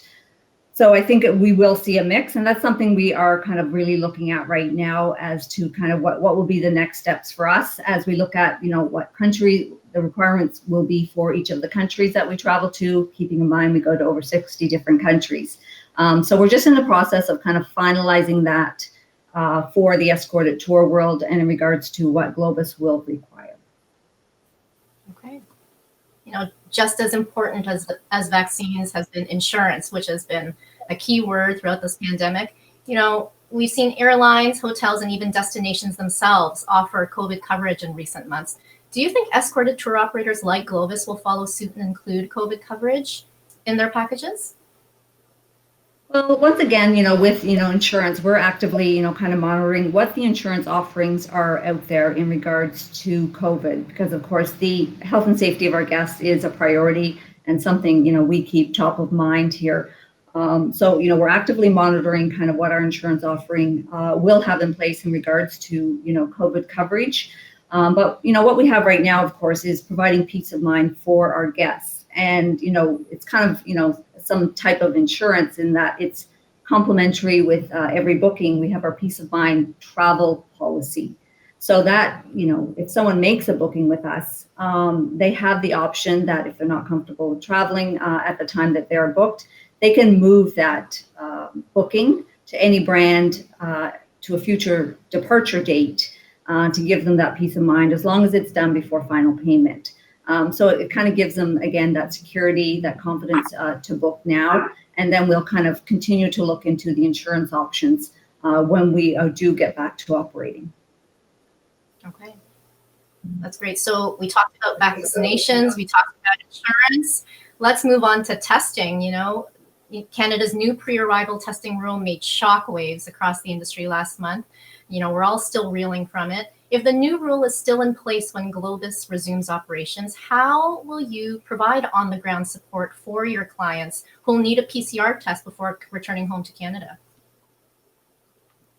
Yeah, that was definitely a big piece that came out recently. But if this does remain a requirement when our operations resume, we'll be ready to assist our guests in any way. That's something, you know, that does come as part of traveling with the tour. You know, you have the support of our local team on the ground.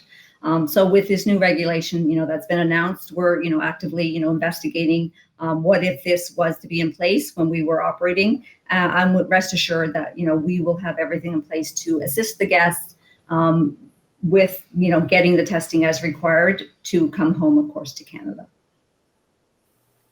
I have full faith in Globus because, you know, Globus has, you know, been a leader in travel for so many years. And one of the great things about the company that I love so much is because it offers all these amazing tours that visit several countries. You know, it's an easy way for travelers to check off multiple destinations, you know, from their bucket list. But with borders still closed and restriction of travel still very much a reality, do you think multi-country tours will be a thing of the past? I really don't think multi-country trips are going to be gone forever. Like, I think as we go through this pandemic, guests are looking at maybe traveling a little bit different, and maybe in the height of the pandemic and as we really get through it, they will look at, you know, maybe going to certain countries. I mean, I'm sure it's important that guests are looking at, you know, they hear and see what is happening all around the world, and they may, you know, everyone has different comfort levels in regards to travel and where they're going to go. But I think, you know, consequences of, you know, any event can be short-lived, and I do believe that multi-country trips will come back. Again, I go back to this a lot, but again, rest assured, you know, with us being kind of the support behind the guests when they are on a tour, we're able to take care of those logistics and understand the rules of each country. So it'll allow us to, you know, to really enable a guest to travel to multi-countries, you know, as we, you know, take care of all those details. So I don't think they're a thing of the past. You know, we are still seeing some bookings come through for multi-country trips. So the interest is still there. And, you know, when you look at Europe, some of these countries so close together, you know, how can you not do a trip and kind of see a few of them at the same time? Agreed. You know, we have time for one more question. A final word to travel agents who are listening in right now. You know, despite the rollout of vaccines, we're still in a wait and see period, especially in Europe, where Globus has the bulk of its operations. What can travel agents do right now during this time to prepare for travel's relaunch? Well, we know, you know, the value of a travel advisor is, you know, so evident. You know, we've always believed in our partnership with our travel advisors, and, you know, that value, as I said, has really come to light through this pandemic. But really our ultimate goal here as we kind of work through this is really to work with the advisor to help build that bridge, you know, from what travel was to, you know, what is tomorrow. And we're providing them with all the tools to help them be ready, you know, to relaunch travel. We have our team of business development managers. We still have a team of 6 across the country that are available to all of our advisor partners to help guide you. You know, whether it's from a training perspective, from marketing, because we know, you know, your clients still want to travel. They want to get out there, and we want to make sure that you're ready with, you know, trip options, being able to suggest our offering, even help you right now if you're doing some soft marketing, just to, you know, keep the dreaming alive. So, you know, please reach out to any member of our team. We're here to assist you. We're here to guide you, and we're here to build that business back together. Some great advice to all our agents watching right now. So thank you, Carla, for joining us today. We all learned so much. Now it's time to check in with Avalon Waterways, part of the Globus family of brands. Joining me now is Pam Hoffey, Managing Director of Canada. Hi, Pam. Hello. Thanks so much for having me. Of course. Can you start by letting everyone know when you anticipate cruises to resume, and are you seeing any sort of traction for 2021 bookings? Well, you know, unfortunately, and Carla just touched on this, we have just announced that we have suspended our operations through the end of April.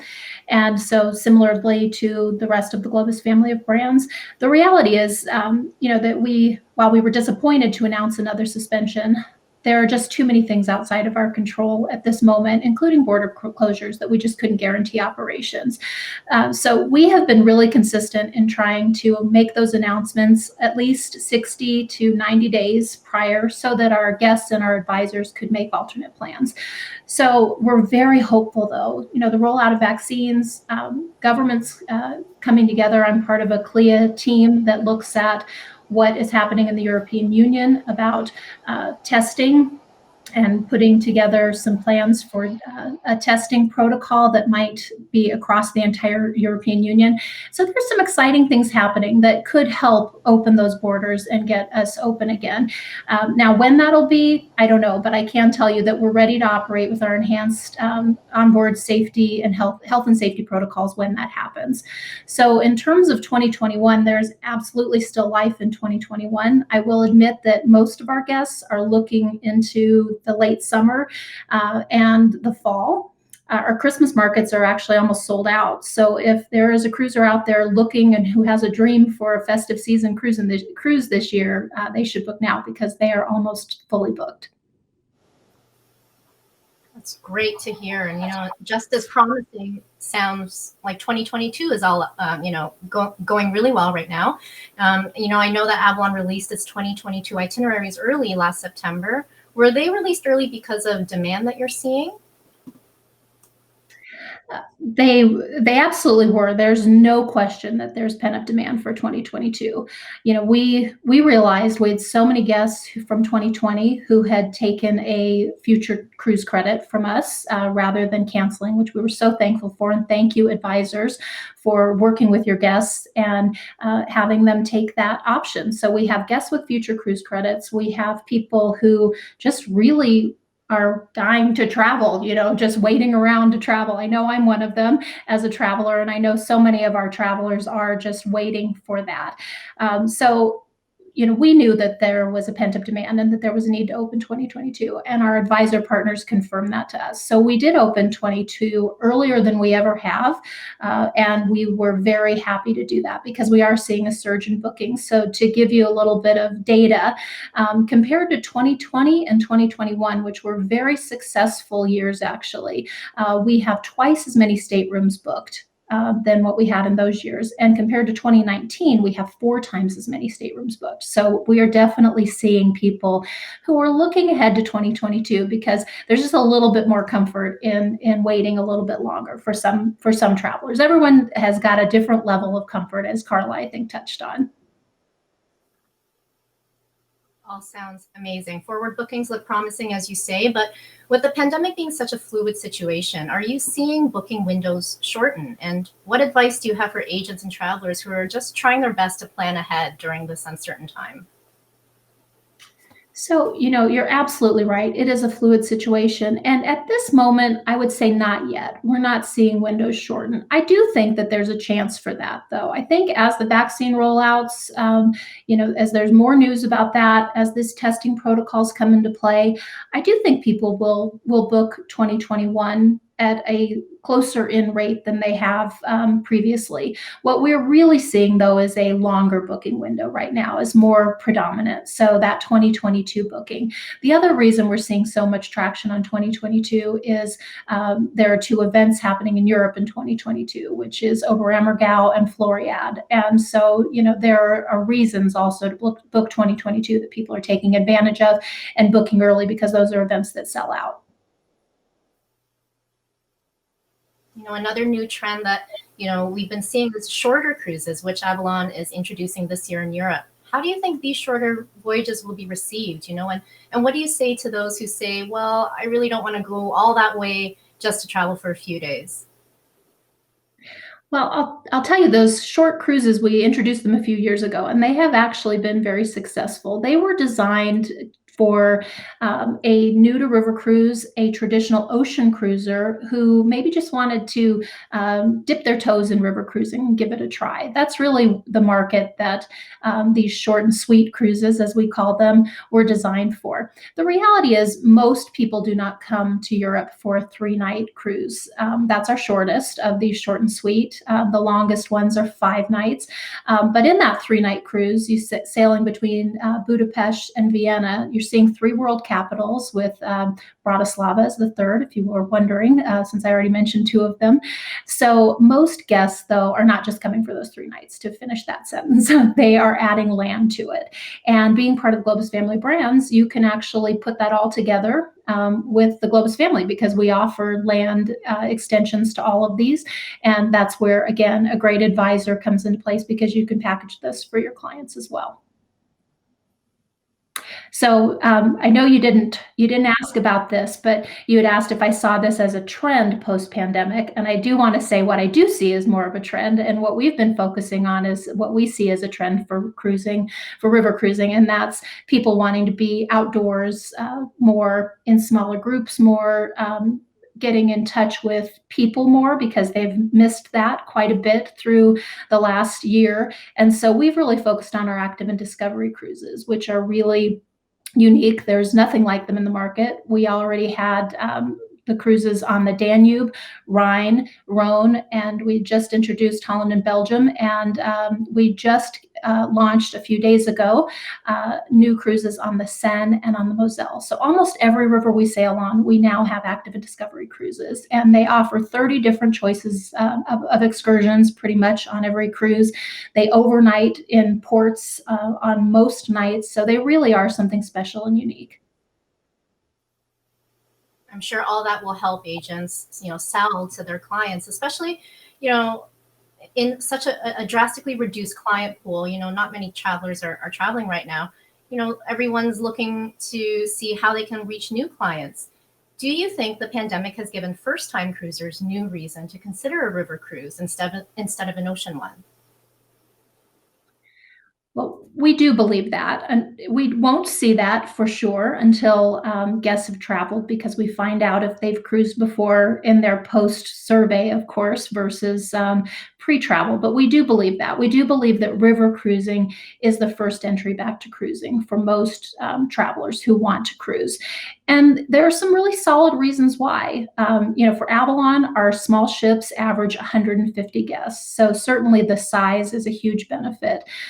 What you do on board in terms of the activities and the small groups that I've just mentioned, is another reason. Just being in Europe and in Southeast Asia and the places that we sail, seeing the views, being in the country, that's a key.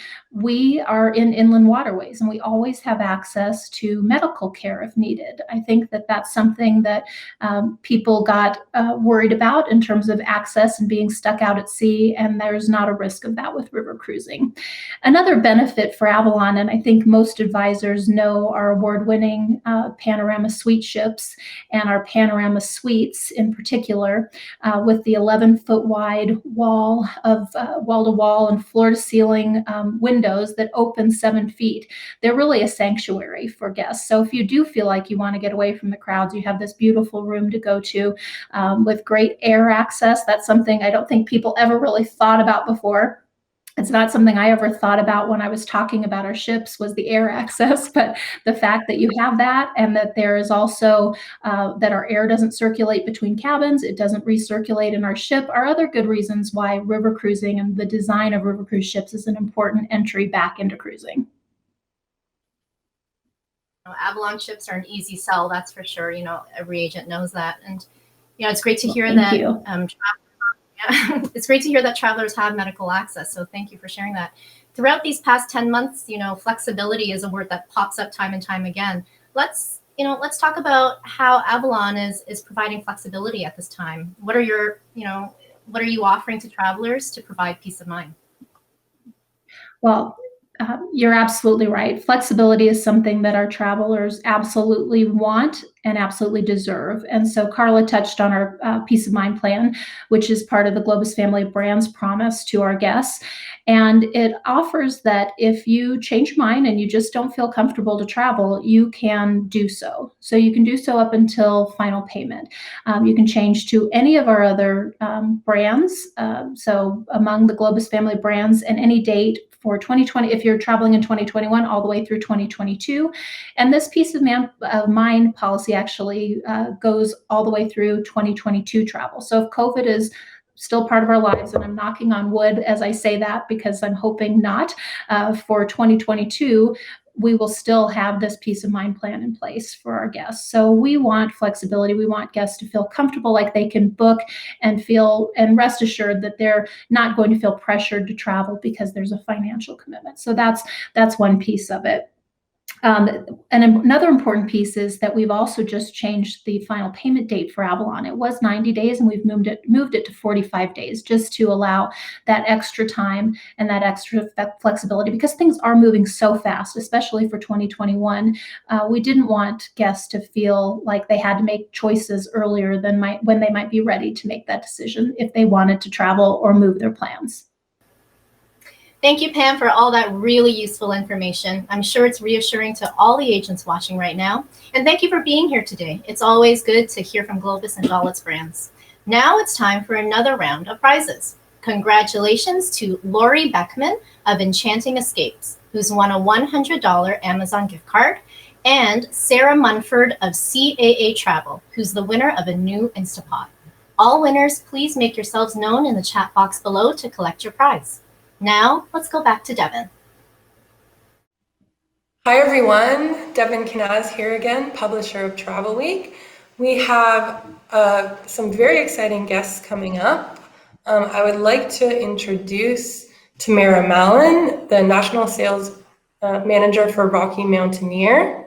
Hello, thank you so much for being with us here today. We were all hoping that tourism was going to open up in 2021, but that has not been the case thus far. What trends have you seen at Rocky Mountaineer, and what measures are you taking to react? Hi, Devin. Yes, we would all like to be traveling.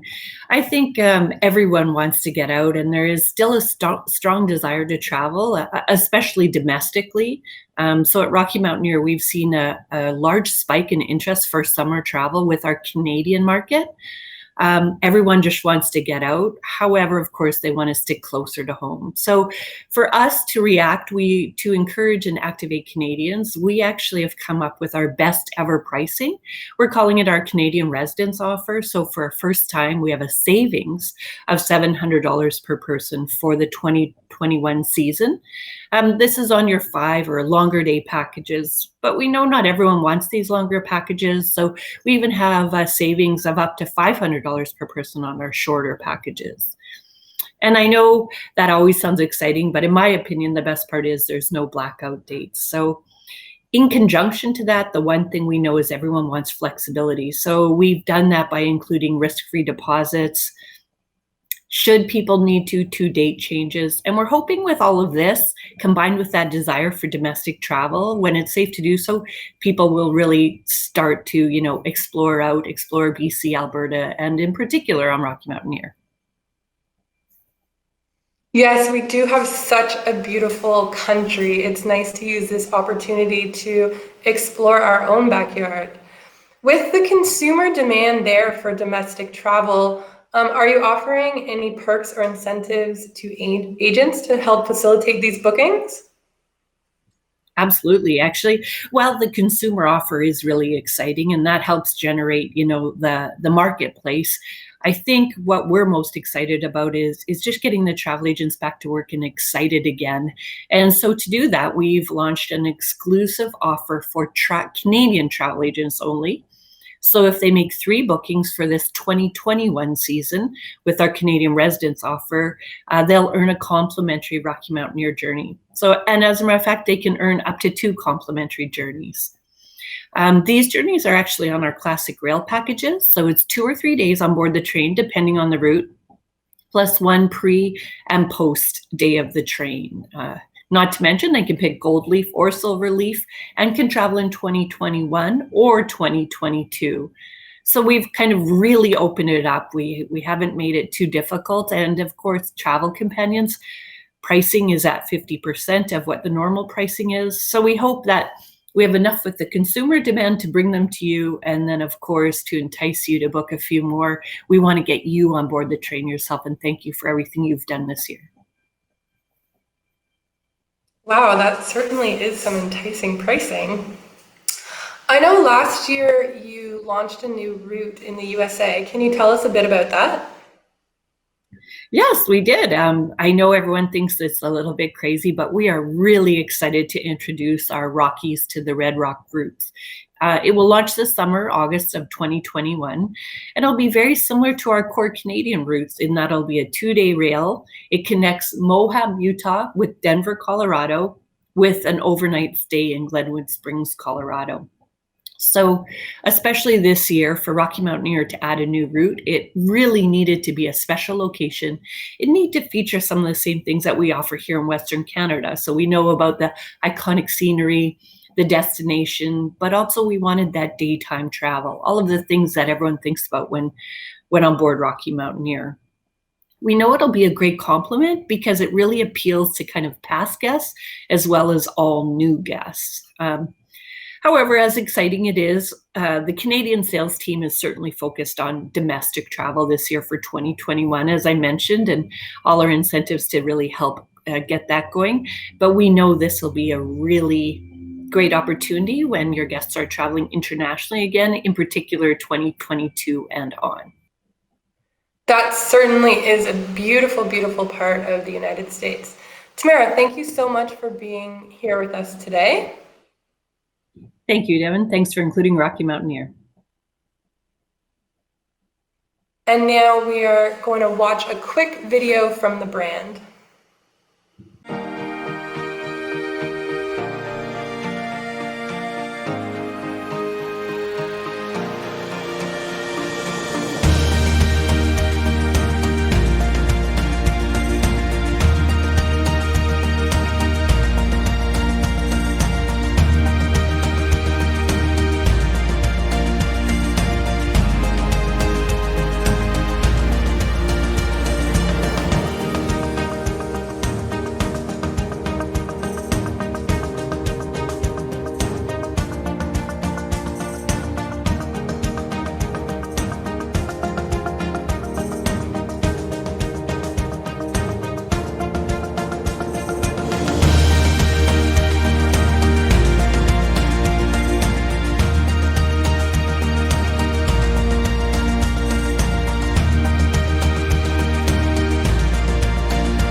That was a very inspirational video. Up next, we have Catherine Gilmar, VP and General Manager of Air France KLM. Hi, thanks for being here. Hi, Devin. Thanks for having me today. We all had great hopes for 2021, but it's been a little bit bumpy. How has the year started for you? Yes, indeed, we all had a great hope for 2021, and we still do. It's going to be a difficult year. We will need to demonstrate resilience, but I'm pretty convinced that there is light at the end of the tunnel.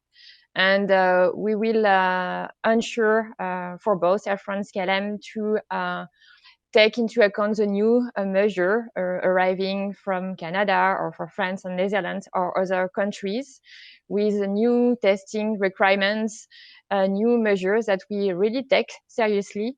But I'm really believe that there is a light at the end of the tunnel, and actually to also comply with all the measures, it's also a way to open the sky again for our customer. Yeah, I can't imagine how difficult it is for you airlines to navigate all the policy changes coming very frequently. How have you navigated the crisis on behalf of your clients?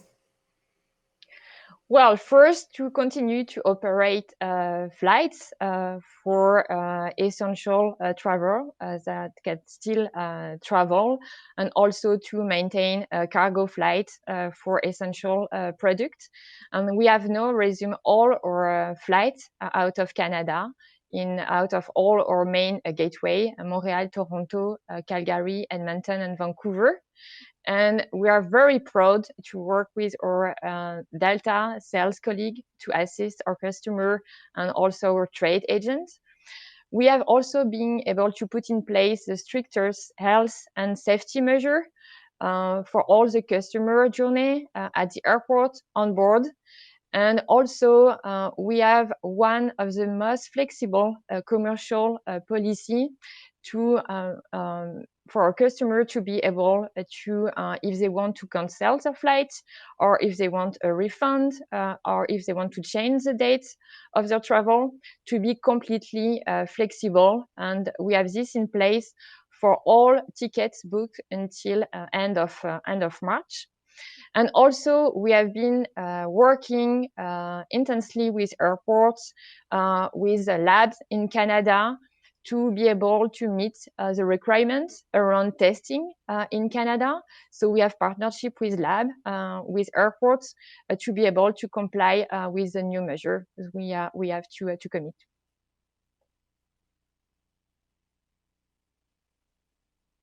It sounds like you guys have been very busy. Well, thank you very much on behalf of all of us for, keeping essential workers and products and vaccines flowing. With such a difficult year, 2020, and now 2021 looking quite difficult as well, what keeps you and your team in higher spirits? We have a great team, and I would also take the opportunity to thank our travel agent also for helping us in assisting our customer. They have been doing a great job showing resilience and also agility to navigate through all the new measure and the crisis.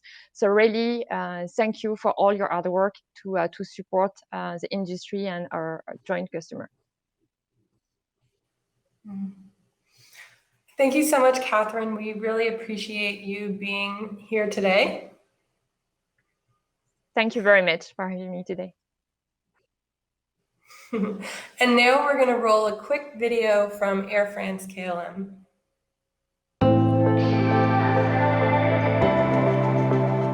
Some people still believe that diseases are more easily transmitted on board of aircraft. This is not true.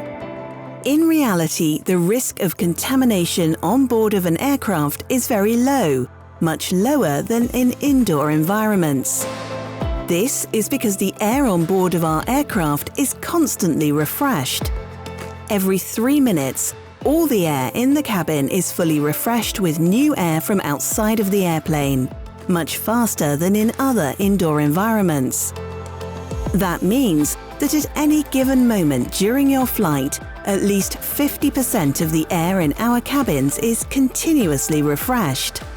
The other 50% is filtered through highly efficient HEPA filters, cleaned at regular intervals.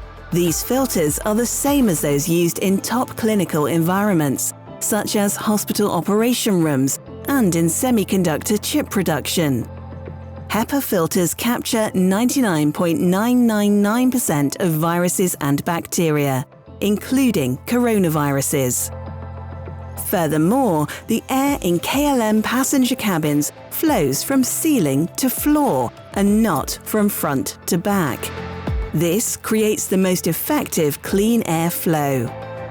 All of this means that you are provided with about 80 times as much fresh air as you would normally need to breathe during your flight. Your health and safety are our top priority. If you have any questions, please ask. We are here to help you. We look forward to welcoming you on board soon.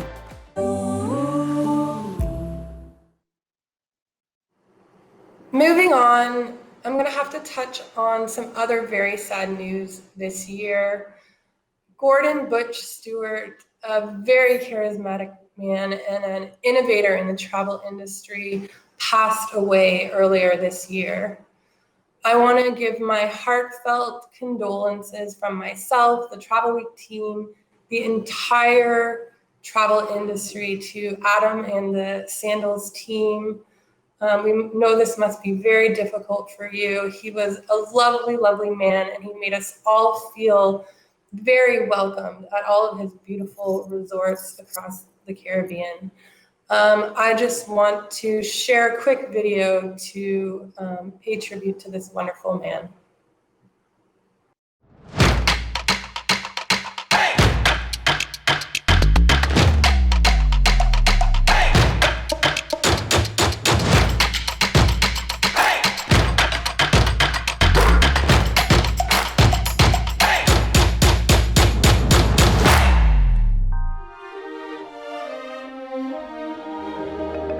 My name is Gordon Butch Stewart. I'm the chairman of Sandals Resorts. I think these days when you travel worldwide, the standard is Sandals.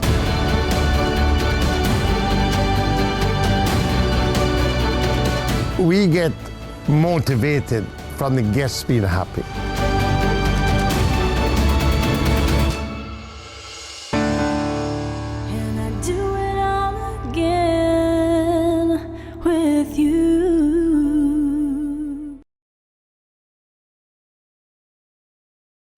Hi, everyone.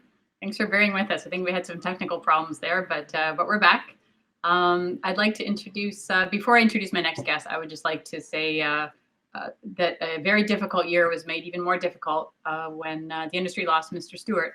We're so sorry to lose him. He was a great man and a legend in the industry. And I hope you enjoyed that video featuring Mr. Stewart. He was one of a kind, for sure. My next guest is Judith Coates, and she is one of the co-founders of ACITA.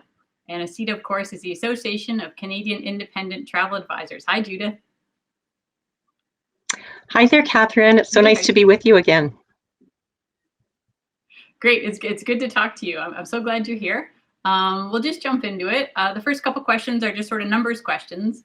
If you could just sort of put a ballpark number on how many agents in Canada are independent with a host agency, that sort of thing.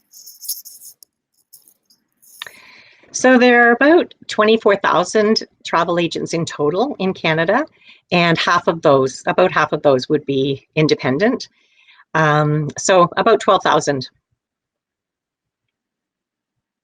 That's incredible. That's the numbers are, I know, steadily climbing, and independent travel advisors, their numbers have been steadily climbing over the past few years. And I think a lot of people in the industry feel that this will only push those numbers higher. Do you want to talk a bit about ACITA's membership?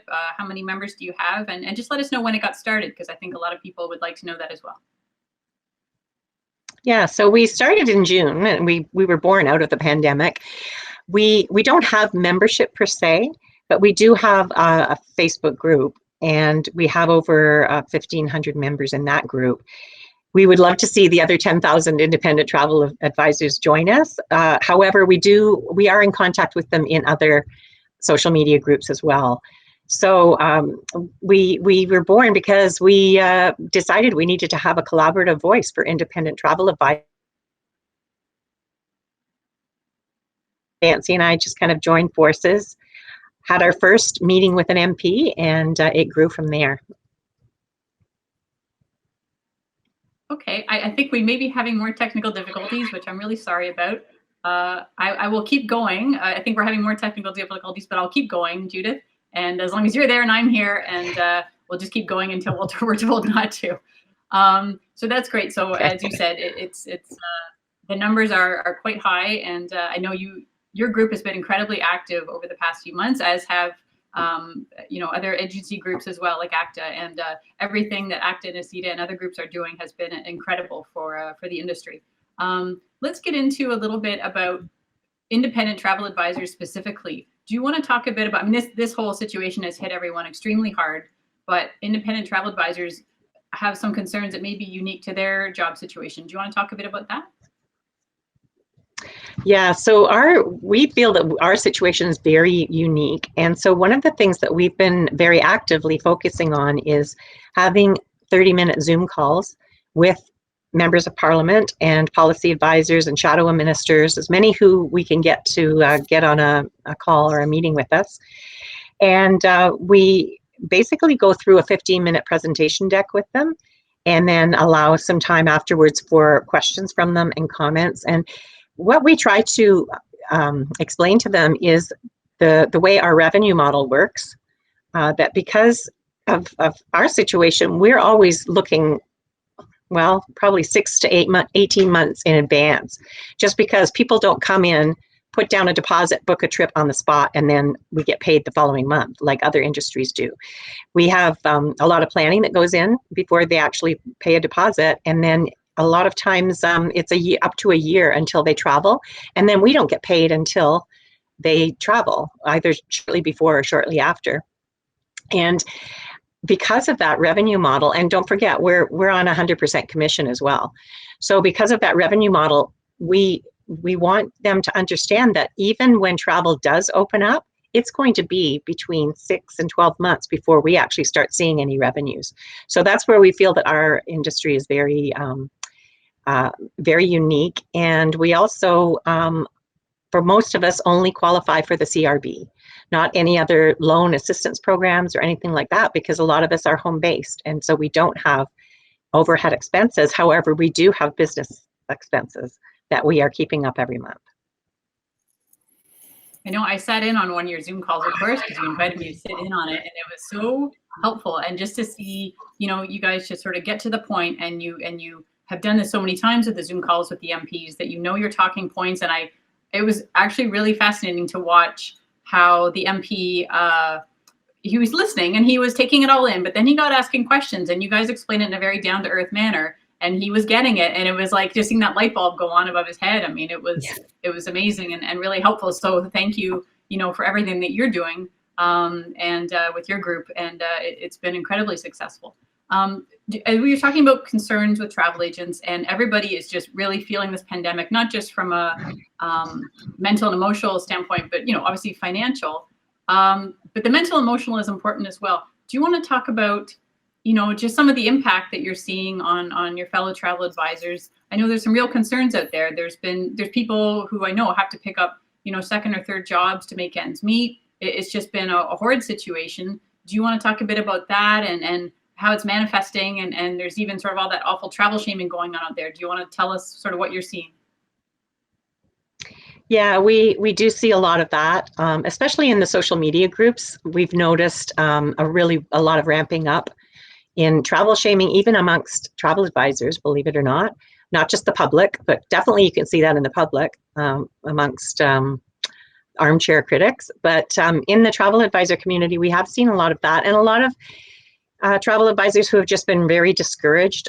They've had to go out and get another job or a second or third job just to make ends meet and to pay their bills, because back in the summer and the fall, we were really optimistic that once we went into the new year, into this year, things would be better. And so with the announcement just last week about travel restrictions, the new restrictions, it's really been a blow to our industry and to the morale of the industry. And I think it's really easy to dwell on the number of months that have dragged on and think that we're not seeing any changes. And we definitely see a lot of comments in social media that say, oh, the government is not listening to us. But I can really say that one of the things I've seen is the way that the travel advisor community has banded together over the last 11 months. It used to be that if you worked for ABC travel agency or host agency, and I worked for XYZ travel host agency, we were seen as competitors. But now we're all working together, and all those walls and barriers have been broken down. And I've made some really great friends in the travel advisor community that are with so-called competing host agencies, and we'll be lifelong friends because we've worked so hard together. We have a great team of travel advisors who jumped into ACITA and have just come on every call with us. They're doing work behind the scenes. One of the things that we just did is last week, a number of our A-team, that we call them, sent out emails, a personal single email to every single MP in Canada. And so what that's done is actually we've been getting responses like crazy yesterday and today from the MPs that we haven't met with yet, saying, yes, I've heard about you and I want to have a meeting with you. So our calendar is really getting full again, and we're really optimistic that we can cover every single MP in Canada. We've met with, I think, 160 so far, and there are 235, and I think we're going to get there. Wow, that's incredible. That's to put those numbers on it. I mean, you've had that many, that you've been able to touch base with that many MPs, and to now have them reaching out to you guys. I mean, that's you know, I know everybody's kind of sick of looking for silver linings, but that's an excellent silver lining. And I know when I was talking to Lucy from Air Canada, and I was asking her, are travel agents on the radar? And obviously we would all hope that they are with the government, but you never know. I mean, there's so much focus on airlines and, but it's partly through the work that your group has done and ACT as well, just to make sure that, travel agents and the commission recalls and just the 200 million that they're facing in terms of the recalls. I mean, that's massive. So I'm very happy to hear that. And thank you and your group for all your work. I want to get on to something else. I know a lot of travel agents might think like, well, I would like to get involved, but it's not for me. I'm not that type. I know, and that's understandable.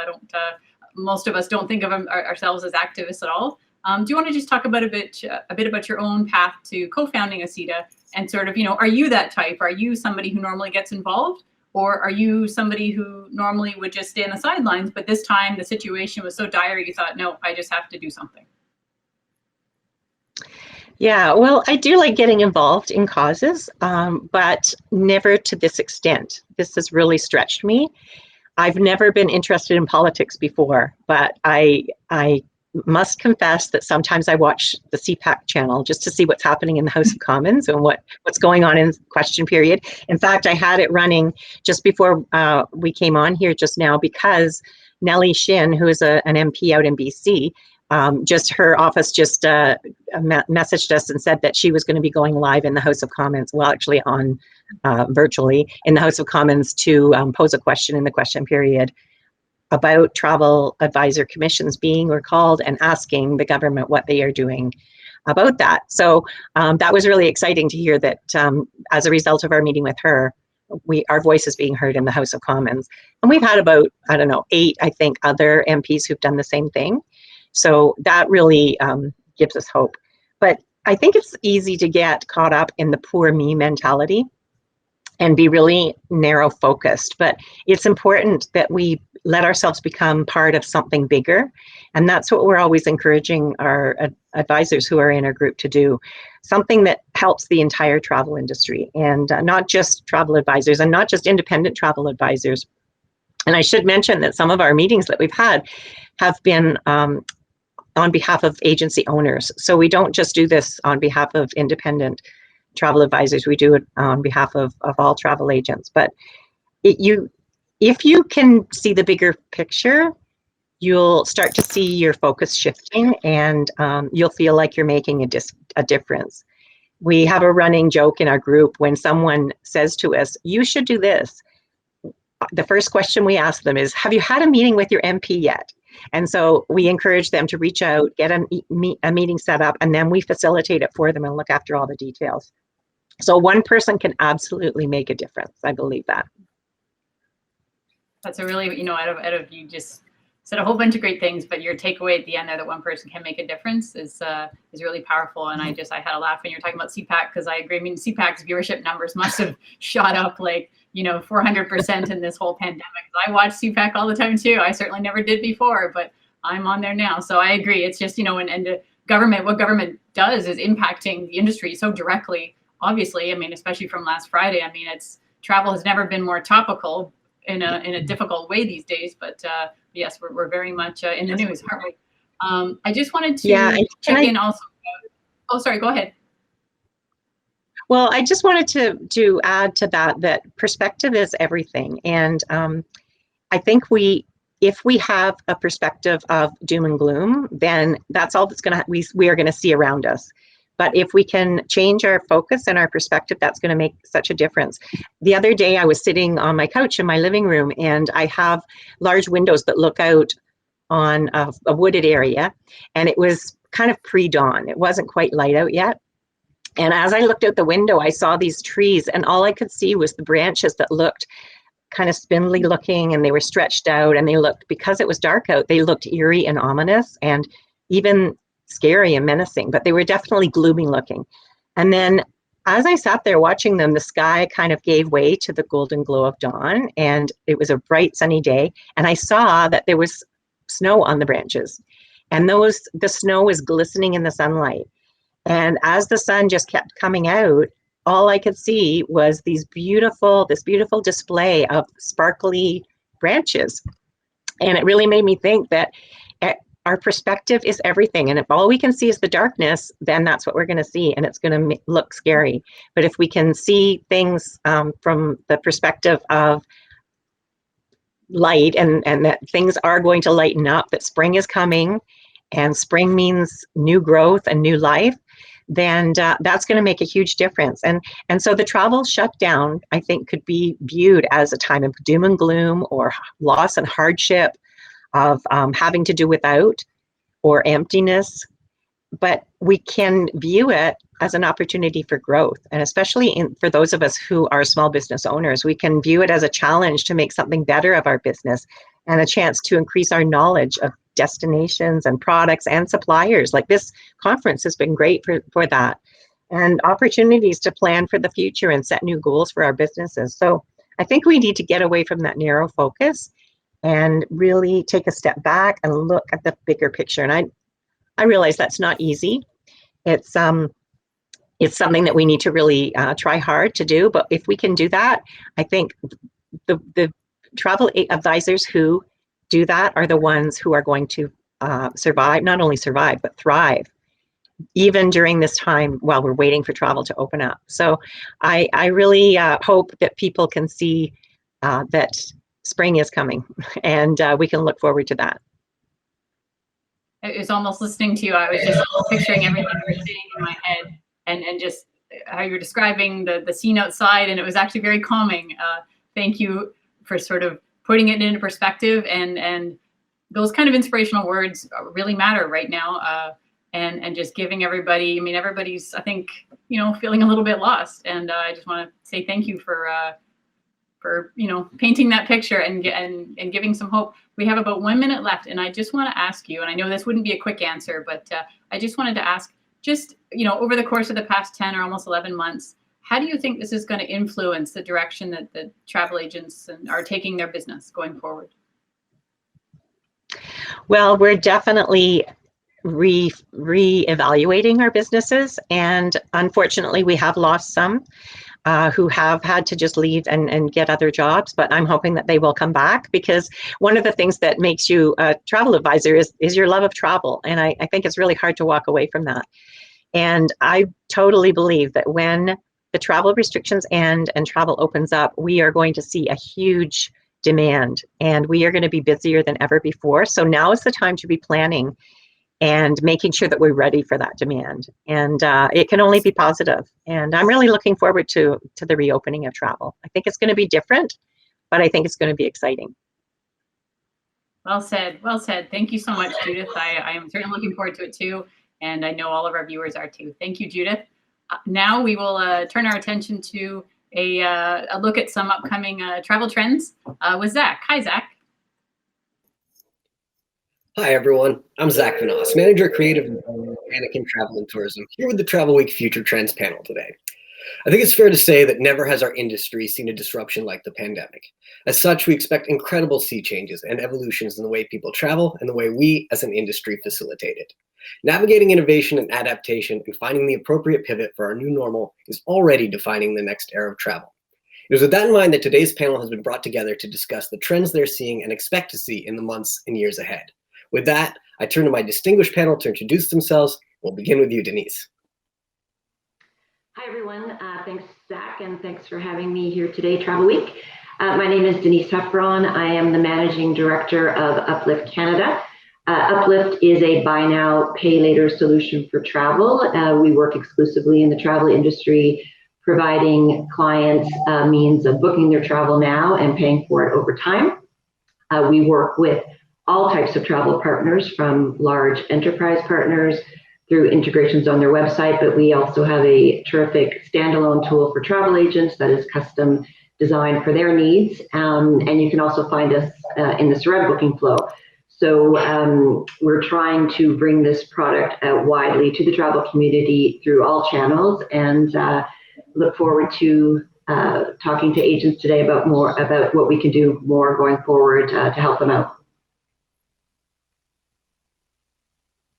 Hello, my name is Magdalena Żelazowska. I am Director of Polish tourism organization in North America. I'm responsible for promoting Poland as a tourist destination across Canada and the US. And I admit that when I accepted the job, I felt a little overwhelmed because I thought promoting a small European country in such a great territory was a major challenge, and promoting Poland in countries that have so much to offer, that seemed difficult.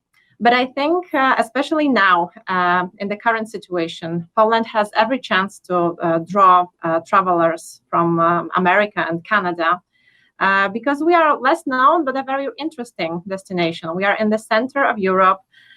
We offer, on one hand, the great European heritage, 1,000 years of history, beautiful architecture, fantastic cuisine. On the other hand, fantastic nature. We have both high mountains and seashores, lots and lots of safe hideaways. And on top of that, we are very affordable. We are still much more affordable than the US, Canada, or Western Europe. So I think this will all matter after the pandemic, and I hope to tell you more about it. Hello, everyone. First of all, thank you so much for having me here in Travel Week. My name is Marcela Nunes. I am the representative for the Serenis Hotels, the Grand Serenis Hotels, both in Punta Cana and Riviera Maya. We are a Spaniard chain, but we're going to talk a little bit more about it. And if you have any questions, you can always contact me. I'm based in Montreal, and yeah, I'm very happy to be here today. Hi everyone. My name is Kayla Schubert. I am the marketing manager for the Tourism Authority of Thailand, Canada office, and I'm based in Toronto. I've actually worked for TAT for approximately 20 years, and as everyone knows, Thailand's an amazing destination.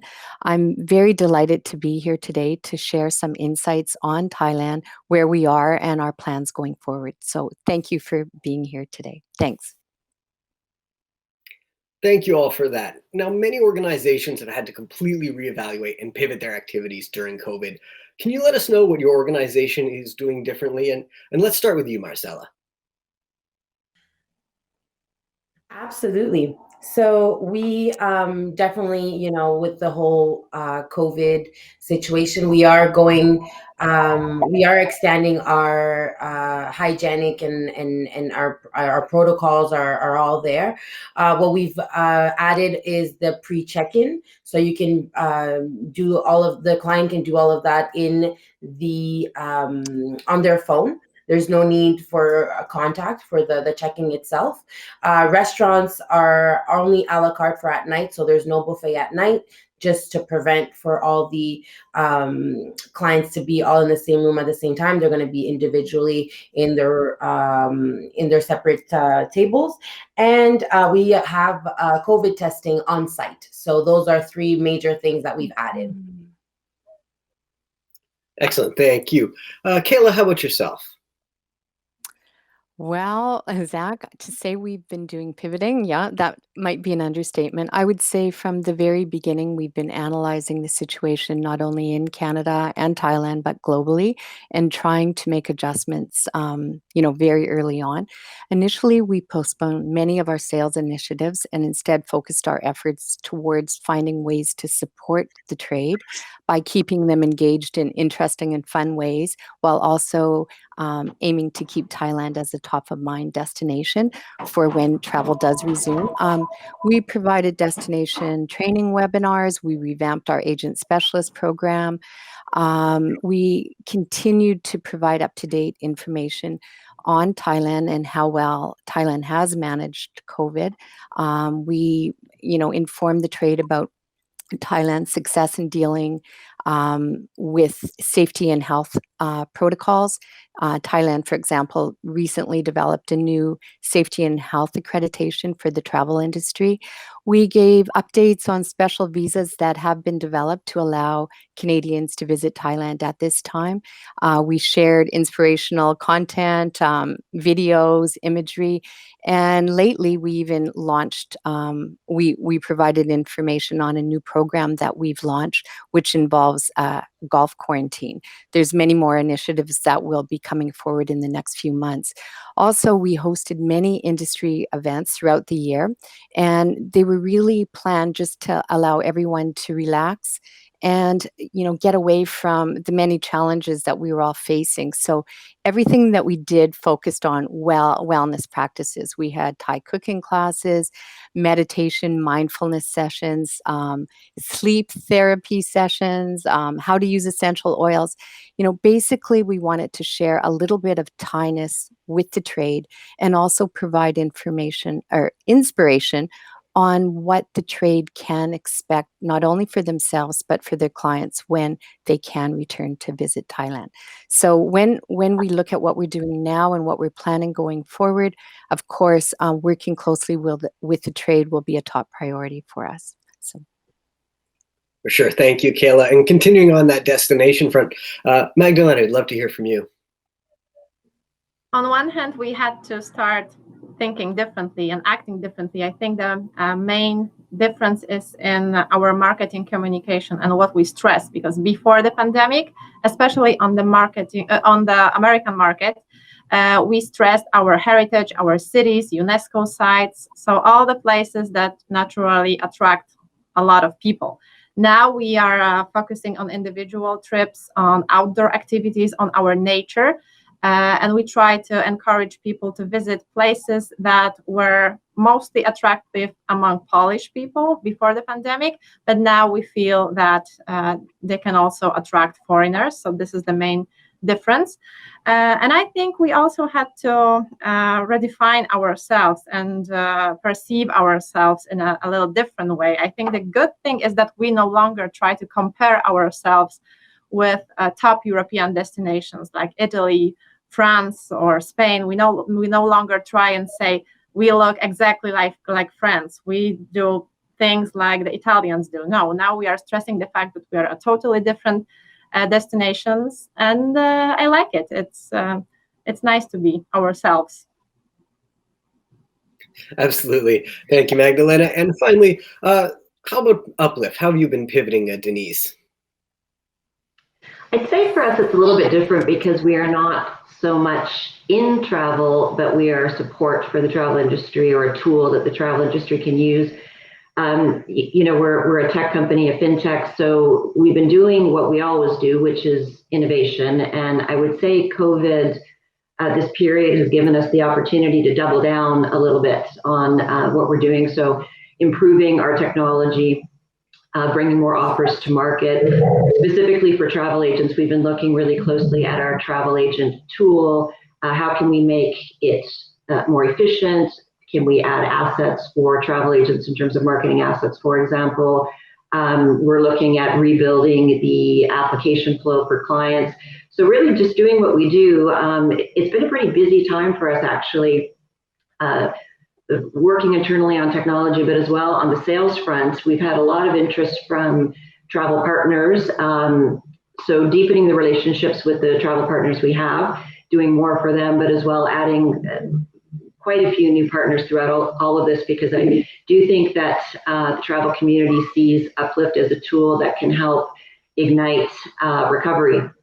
And it's just another tool in the toolbox to help agents and travel companies as we rebound. So been quite busy, to be honest. And throughout all of this, we actually went live on the Sareb site, which brings our product quite widely to travel agents. So it's been an interesting time for us, for sure.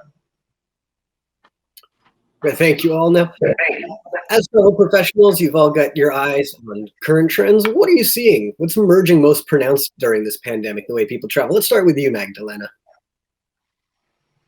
I think for us, it's been mainly domestic tourism. We are now seeing that people travel closer to home. This is not a surprise. We actually had a great summer in Poland in terms of domestic tourism. All the Polish people who usually travel abroad decided to stay in Poland and spend their vacation budgets in Poland, which was a major help for us in this situation. So yeah, I think traveling closer to home, exploring your direct neighborhood and being surprised how beautiful it is, and that's a good thing. I think we are more thoughtful when traveling. We select our destinations more carefully. we spend more time doing research. Definitely our travel is now less superficial. And I think the pandemic forced us to be, on one hand, slower and consume less, but on the other hand, to be more spontaneous, to make decisions on a last-minute basis. And I think these three things are the most visible trends right now. Oh, for sure. Thanks for that. Marcella, how about yourself? Great question. I think I agree with Magdalena, but I would want to add that from what I see, there's a lot of organization, and they're more cautious. Like our clients are asking the right questions. They're organizing their trip more. They're doing it spontaneously, but they are organizing themselves. So that's very interesting, and I hope it stays. But yeah, it's a one day. You live today, and you don't know how long it's gonna be. So you just go out there and you go and travel. So it's a great experience, and I like that new thing. Absolutely. And we heard Denise already refer to tech. How do you think the pandemic is forcing travel technology to change perhaps more permanently as we go forward? And let's start with you, Denise, on this one. Yeah, I think it depends on what segment of travel you're in. For agents in particular, one thing I've noticed, it's not so much about booking technology necessarily for agents, because many agents are working from storefronts or working from home, things like that. But the use of technology has become really important for communication.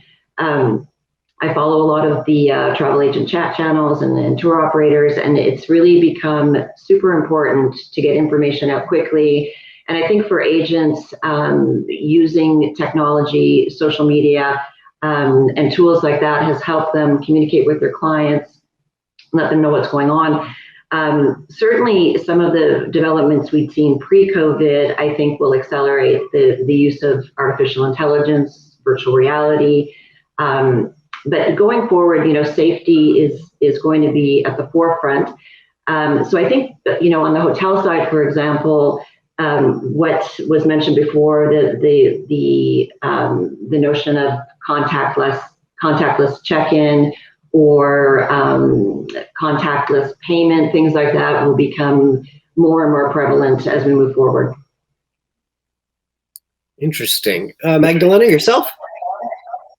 Yeah, I think Denise covered pretty much the majority of the aspects I wanted to talk about. That's why maybe I will mention what we did as a Polish tourism organization. We introduced, for example, a certification program for our accommodations. That's why people can check online which hotels, which homestays, which inns meet all the standards that are required by our government, so that they can feel secure when making a reservation. Another thing is online site inspection. This is especially for the industry representatives, the meeting industry. We are now allowing people to inspect our venues upfront online, and I think this is what both industry and travelers will expect: extensive information available before travel. Well, for sure. Now, obviously, in this extended moment, one thing that we're all thinking about is the future of tourism. So I was wondering, what are some of the major tourism trends that are here to stay or will continue perhaps to intensify after the pandemic? I'd like to start with the destinations. Kayla, we'll go to you first, please. Okay, thanks, Zach. As everyone has mentioned today, I think that there will definitely be increased importance on safety and health, but I don't really see that as a trend. I think it's become the norm in what people are looking for. I think future travelers will be really looking at how well countries have managed with COVID and the safety and health protocols that are in place. I think that there is definitely growing interest in less crowded, less touristic areas, which is actually perfect for Thailand because we estimate that over 70% of Thailand has not been discovered by tourists. Wellness has become increasingly important, And I think people are really, after enduring this long, long time being locked down, they're really looking at ways to relax and rejuvenate in the future. Going local, sustainable tourism. I think that there is a demand for more customized journeys. And I think that there'll be less ad hoc, more planning going into all the journeys that travelers do take, which is great for the travel industry and great for Thailand because we have a lot of products to meet all these up and coming trends. And I would just say that people are really considering many, many things that never came to mind before. And this can make travel in the future more meaningful. For sure. Switching out continents now, moving over to Europe for your perspective, Magdalena, on the destination front. Yeah, I agree with what Kyla said. Probably I could add to this a psychological factor. I think it will take us all a long time to feel secure among people. So I think spacing out will be the trend that will definitely continue. I think it will take a long time for us to feel safe in a swimming pool or hot tub with somebody, or walking across a crowded town square. That's why we will be still looking for individual options, going more into nature. Safety precautions, definitely they will, even if the vaccine is available and working, I think we will still pay more attention. And we as destinations, we have to be ready for that to meet travelers' requirements in this respect. Plus, thoughtful travel, selecting destinations basing also on their pandemic history. That's why it's vital for us as destinations to manage the current crisis in an effective way and inform about it in an open way. For sure. How about the hotel perspective on that front, Marcella?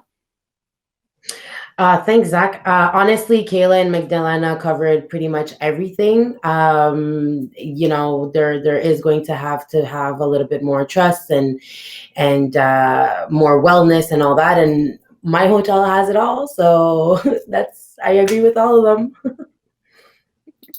All right. Just being cognizant of our time here, I want to take a temperature check from everybody before we get out of here. So just as I check in with each of you, you give me one word that best describes your feelings about the future of travel. For example, I am hopeful, cautious, fearful, etc. And we'll go to Marcella, back to you to get us going on our one word, please. You took it right out of my mouth, Zach. It's hopeful. I'm just very hopeful that it's gonna be. We're gonna get over that bridge, and we're gonna be stronger after this. I love it, Kayla. My word would be optimistic. I'm truly optimistic. I think we're going to meet this challenge, and I just can't wait to get on an airplane and fly somewhere. So that's my word of the day: optimism. All feeling that. Magdalena, over to you. I'm curious. Actually, I keep wondering, and maybe this change, difficult as it is something that we needed, both as travelers and as an industry. I'm very happy to be working in promoting tourism, but I had my concerns about mass tourism and how it influences the planet and local communities. So that's why I'm curious. I'm sure we will invent new ways to travel, and I'm really excited to see them. Excellent. And before I turn to you, Denise, I'll add this, and as we come back around, I'll let you double dip. I'll let you all give some travel agents one final word of advice. So if you could give us your one word and your one word of advice, please, Denise. Patience, I think. We have to be a little bit more patient. The end is in sight. I think 2020 was tough. 2021 has started out to be tough, but with a vaccine in sight, all the protocols that are being put in place, the pent-up demand for travel, I think, as we get to the back half of 2021, we will see some good business. I'm really optimistic about that. I'm all of the above. I'm optimistic, I'm hopeful, I'm cautious, but I think it's just going to require a little bit of patience on everyone's part, and we have to work together to get over this hump and support one another going forward. Marcelo, quick final word of advice from yourself. I would say to keep on working together, to be united as the hotelier, as the tour operator, as the agent, as the client. Just keep on working together, and we're going to be in great destinations very, very soon. Fantastic. Thank you. Magdalena. I would say stay flexible and think ahead of what people will need in terms of travel, because they will travel and they will need assistance. So stay flexible. It's not the strongest who will survive, but the most creative ones. All right, thanks. And finally, Kayla.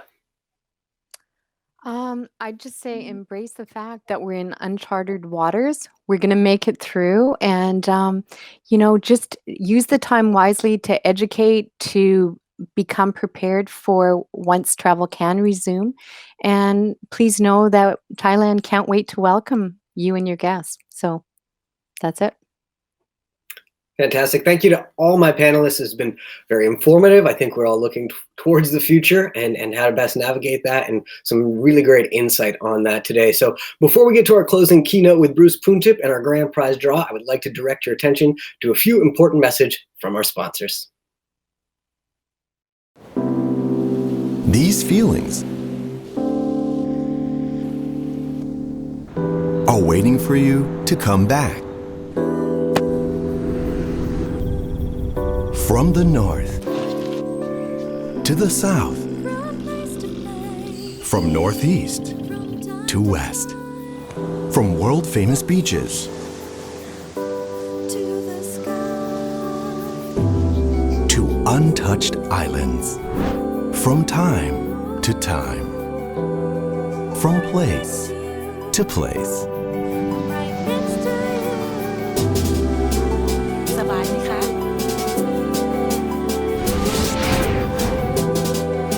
From the ocean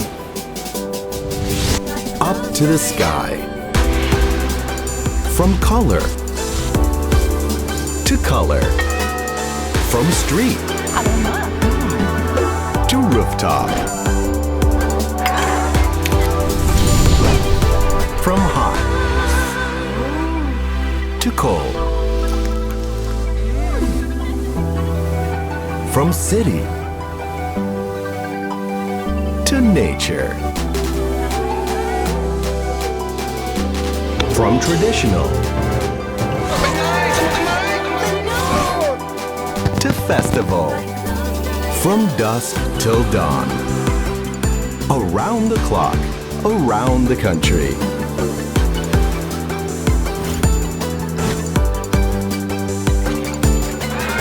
Amazing feelings are waiting for you to explore again. Once the world is ready. Until we meet again. Amazing Thailand.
Hi, everybody.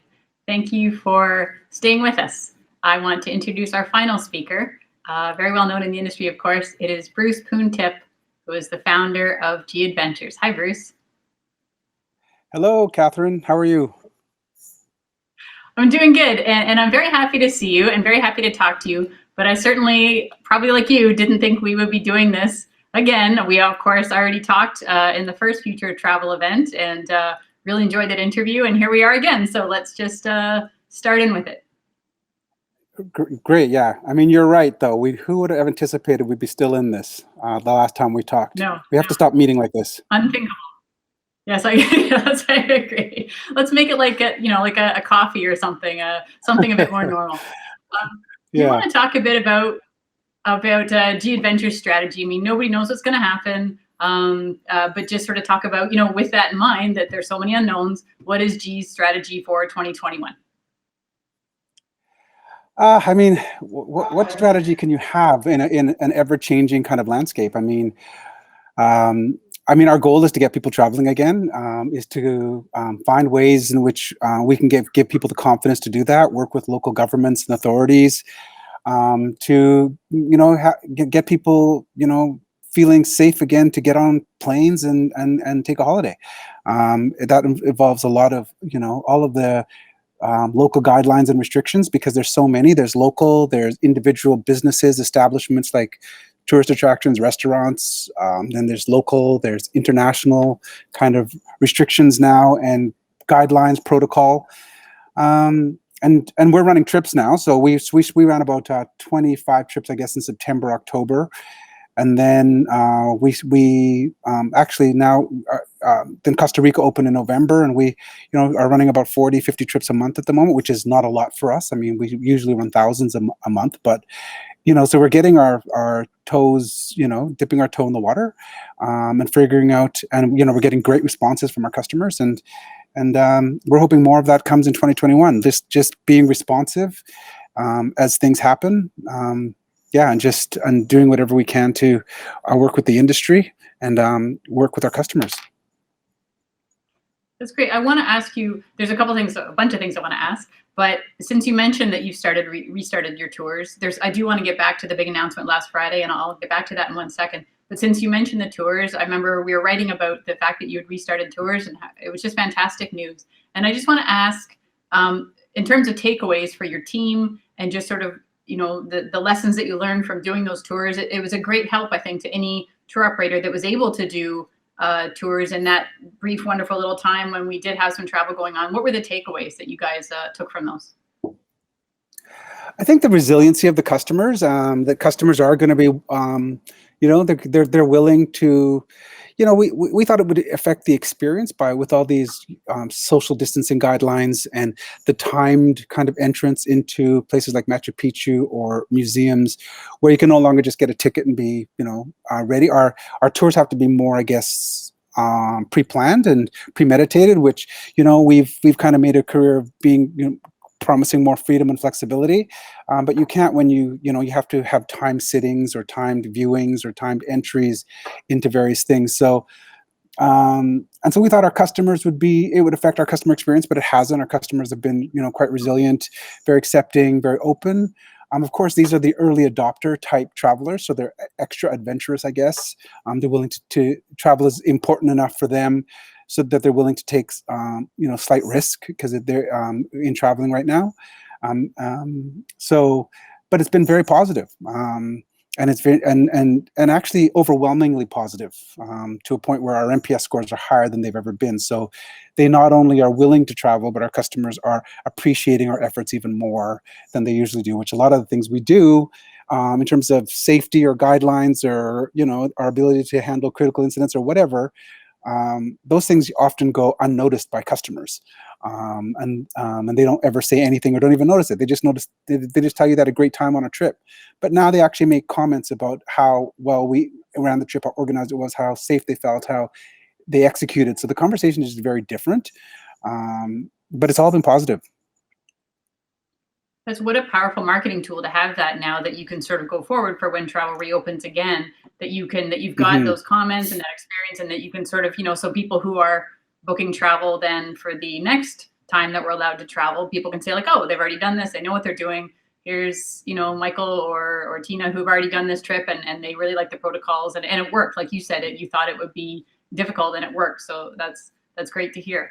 I want to get into what happened last Friday, of course, was, everybody was expecting big news from the government, but it was even bigger than people thought in a bad way. Do you want to give us your take on all the new travel restrictions, the shutting down of the sun flights, and also, there's a lot of focus on airlines, and rightly so, but there's definitely other parts of the industry. And for you as a tour operator, are you wondering, well, is there going to be aid for tour operators as well? So that's a big question. So if you're asking me what I feel about these shutdowns, I don't have a really politically correct answer for that because I think they're outrageous. So I don't want to necessarily go down that rabbit hole and get political here, but we're not affected. So let me just first say that we're not affected as much as everyone else. We don't have a lot of programs in the Caribbean, and so outside of Cuba and a few kind of sailing programs around, we're not heavily affected. And my heart goes out to the businesses that are.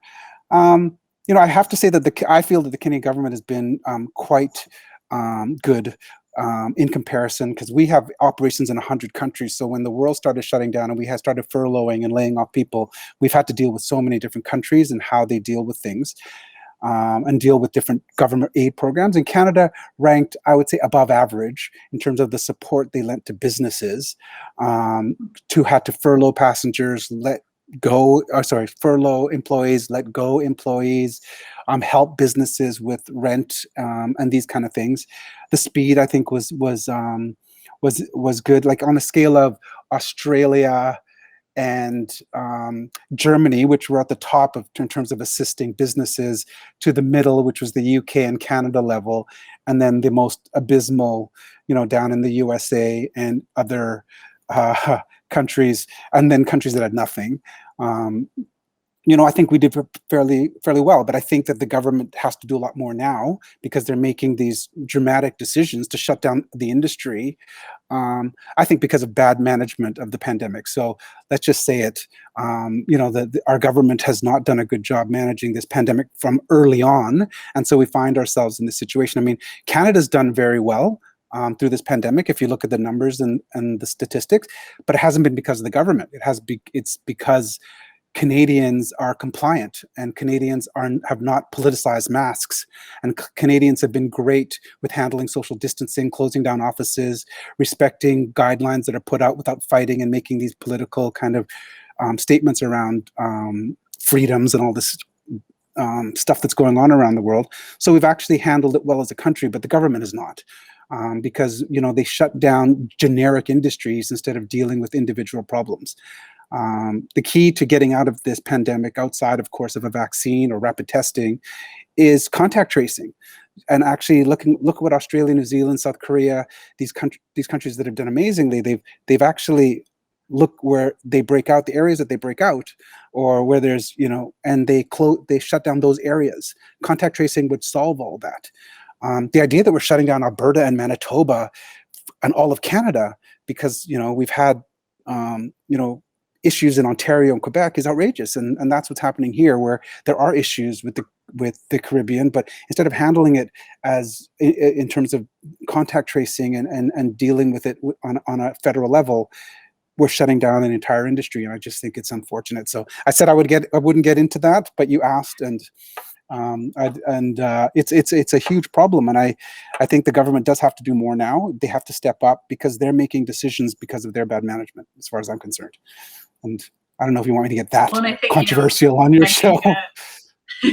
No, that's okay. I mean, I certainly, I'm happy to hear, you're speaking honestly, and I think you're voicing what a lot of people in the industry are feeling anyway. And it sort of validates what they're feeling, because there's that frustration that we see in the consumer media. And obviously the top priority is to get COVID done with and get everybody out of this thing healthy. But on the other hand, it's just the demonizing of travel, and the travel's become this scapegoat. And it's just, I'm so sick of seeing travel, but it's so frustrating because I know why. I get it. But, and you're right, the government has done so much good in terms of like the wage subsidy and all the programs. And And then, you know, when Trudeau comes on and says some stuff about travel restrictions, it's just that like, oh God, it's so, there's so much going on. There's a history of this though, Catherine. I mean, there's a history of this. I mean, I hope maybe I don't want to jump your questions, but I mean, there's a history of this within the demonizing of travel. I mean, just before this pandemic, don't forget we were dealing with, you know, Greta Thunberg and the flight shaming, and over tourism was a buzzword. And so as a scapegoat, the travel industry has always been. But as an industry, we should be a bigger voice and actually maybe stand up for ourselves and say that, you know, travel is also 10% of the is 10% of the global GDP and 1 in 10 jobs in the world, and it's quite important and critical. And I think the world is seeing that now. But it took a shutdown for that to happen, for people to realize how critically important travel is, and maybe, you know, people should show a little bit more respect. And I think the travel industry could stand up once in a while in a collective voice and say, you know, let's show some love for what we do outside of, you know, taking a lot of the arrows when it comes to the ills of the planet. I agree. And because, you know, travel isn't the priority right now. It's not even close. It's way down on the list for most Canadians. But just wait until that Canadian wants to take a vacation. And what if, you know, X, Y, and Z company have gone under because they couldn't manage, you know, a year or more of dealing with these, you know, restrictions and the negative impact on travel. And, you know, it's just sort of frustrating that nobody wants somebody else to travel, but when it's their trip, oh, well, that's okay. That's understandable. I mean, I agree. Mm-hmm. It has been a long time building the scapegoating, demonizing of travel. Do you think there'll be long-term effects? I mean, do you think that we can sort of, you know, get back on track once this is over? Or do you see that scapegoat effect sort of having a long-term impact? I do think we'll get back to traveling again, and people have short-term memories. I mean, we've seen that in the past between 9/11, SARS, you know, recessions, you know, Icelandic volcanoes, you know, the MAX flights that are going on. People have a short-term memory and will bounce back. But I do think there are long-term repercussions, and there'll be a long-term change in the industry. I think just the landscape of travelers, and you know, there'll always be the framework of what we had as travel before. There'll always be cruises and you know, compound resorts, you know, and traditional travel. But I think there's a small group of people that are going to change how they look at travel and be more purposeful on how they travel. And it just takes a small group of people to change the entire landscape of the industry. So I do think it'll change. I think how people consume travel will be different. I think, you know, this whole flexibility that we have to give to our travelers right now is going to have to continue for some time, because travelers are going to demand that. And as entrepreneurs and business people, we have to give the customers what they want. And, you know, this whole kind of restrictions that we've had for so long, and this control we've had on customers with these massive cancellation penalties. And, you know, you can book a flight on Thursday. If you change the date on Friday, it's, you know, massive penalties. Or if you try and cancel, there's, you know, 100% non-refundable. All of these things are not customer friendly, and they're not customer focused. And we're all in the service industry, and the customer should be king. So I think a lot of these things will change and be, you know, will be more long term. One thing I noticed, that's true. One thing I noticed in this latest wave of, you know, the Friday announcement, the cancellations, is that at least it resuscitated all the talk about just how badly the travel industry's been hit. I think for the longest time, people were sort of, you know, well, nobody should be traveling right now, and And then, but once people couldn't travel anymore, then the headlines started to come back out about, gee, air travel's down 90%. Gee, you know, there hasn't been a targeted bailout yet. And so at least it brought that to the forefront again. And so people are realizing. But anyway, yeah, we all have very strong feelings about this because we're in the industry and this is what we love. So I wanted to ask about G Adventure's booking patterns. Do you see, you know, real highs and real lows, or are things fairly steady? I know you've had sales, you've got G-Normus with the agent incentive. Do you want to talk a bit about that? Yeah, thanks for asking. We actually just had an amazing January. So January, we saw, let's go back to November a bit. So November, we had all these cyber sales and click frenzies all over the world. There's various versions of cyber kind of Black Fridays, and we did amazingly well. Some record numbers, actually. People willing to commit but the booking windows were 8 and 9 months. So we were offering sales as well. So it was driven to get people to commit to travel, 8 and 9 months from now, and it worked. And so in December, we saw it building again towards Christmas, and January is our busiest month of the year. So we were hoping to have an explosive return, pandemic explosive, by the way, not matching, last January. And then just before Christmas, the UK, the second variant, new lockdowns in the UK, and the UK is our biggest market in the world for us. And so we saw it was muted. So, but we still, did reasonably well, but the UK kind of flattened out because of these restrictions. And by the middle of the month, they bounced back, and we finished our month very strong. We hit actually 127% of our targets for the month. So we're quite excited about that people are willing to commit to travel, but it needs it means people do want to travel and they're willing to commit, but the booking windows are so long and the flexibility that we're offering is so long. And this is also discounted prices and to incentivize people to kind of make that commitment. But we're pretty positive. I'd say we're pretty positive and optimistic. And February started off, it's only been a few days, but the numbers are still going, and we're not offering sales at the moment. So we're seeing green shoots of a return, and we're hoping to get some people traveling this summer. That's our goal. I agree. I think that the winter mentality is sort of set in, and everybody's just hunkering down, hibernating. And I think as soon as spring starts, now that the vaccines, I remember when we talked last time, or one of the times we've talked, and how we were still sort of waiting for that vaccine, and you wanted to be first in line. I know there's a lot of people who want to be first in line, and you were even wanting to sort of be a tester. You were sort of just take me, just do. I volunteered. I actually volunteered. I did. I signed up. I volunteered. They wouldn't take me, actually. I volunteered to be a test of the vaccine. They don't know. That's right. They're not being smart about it. But yeah. So I think, and so once that gets rolling, and when spring and summer comes, and certainly by the fall, I mean, it certainly seems like things could be back on track.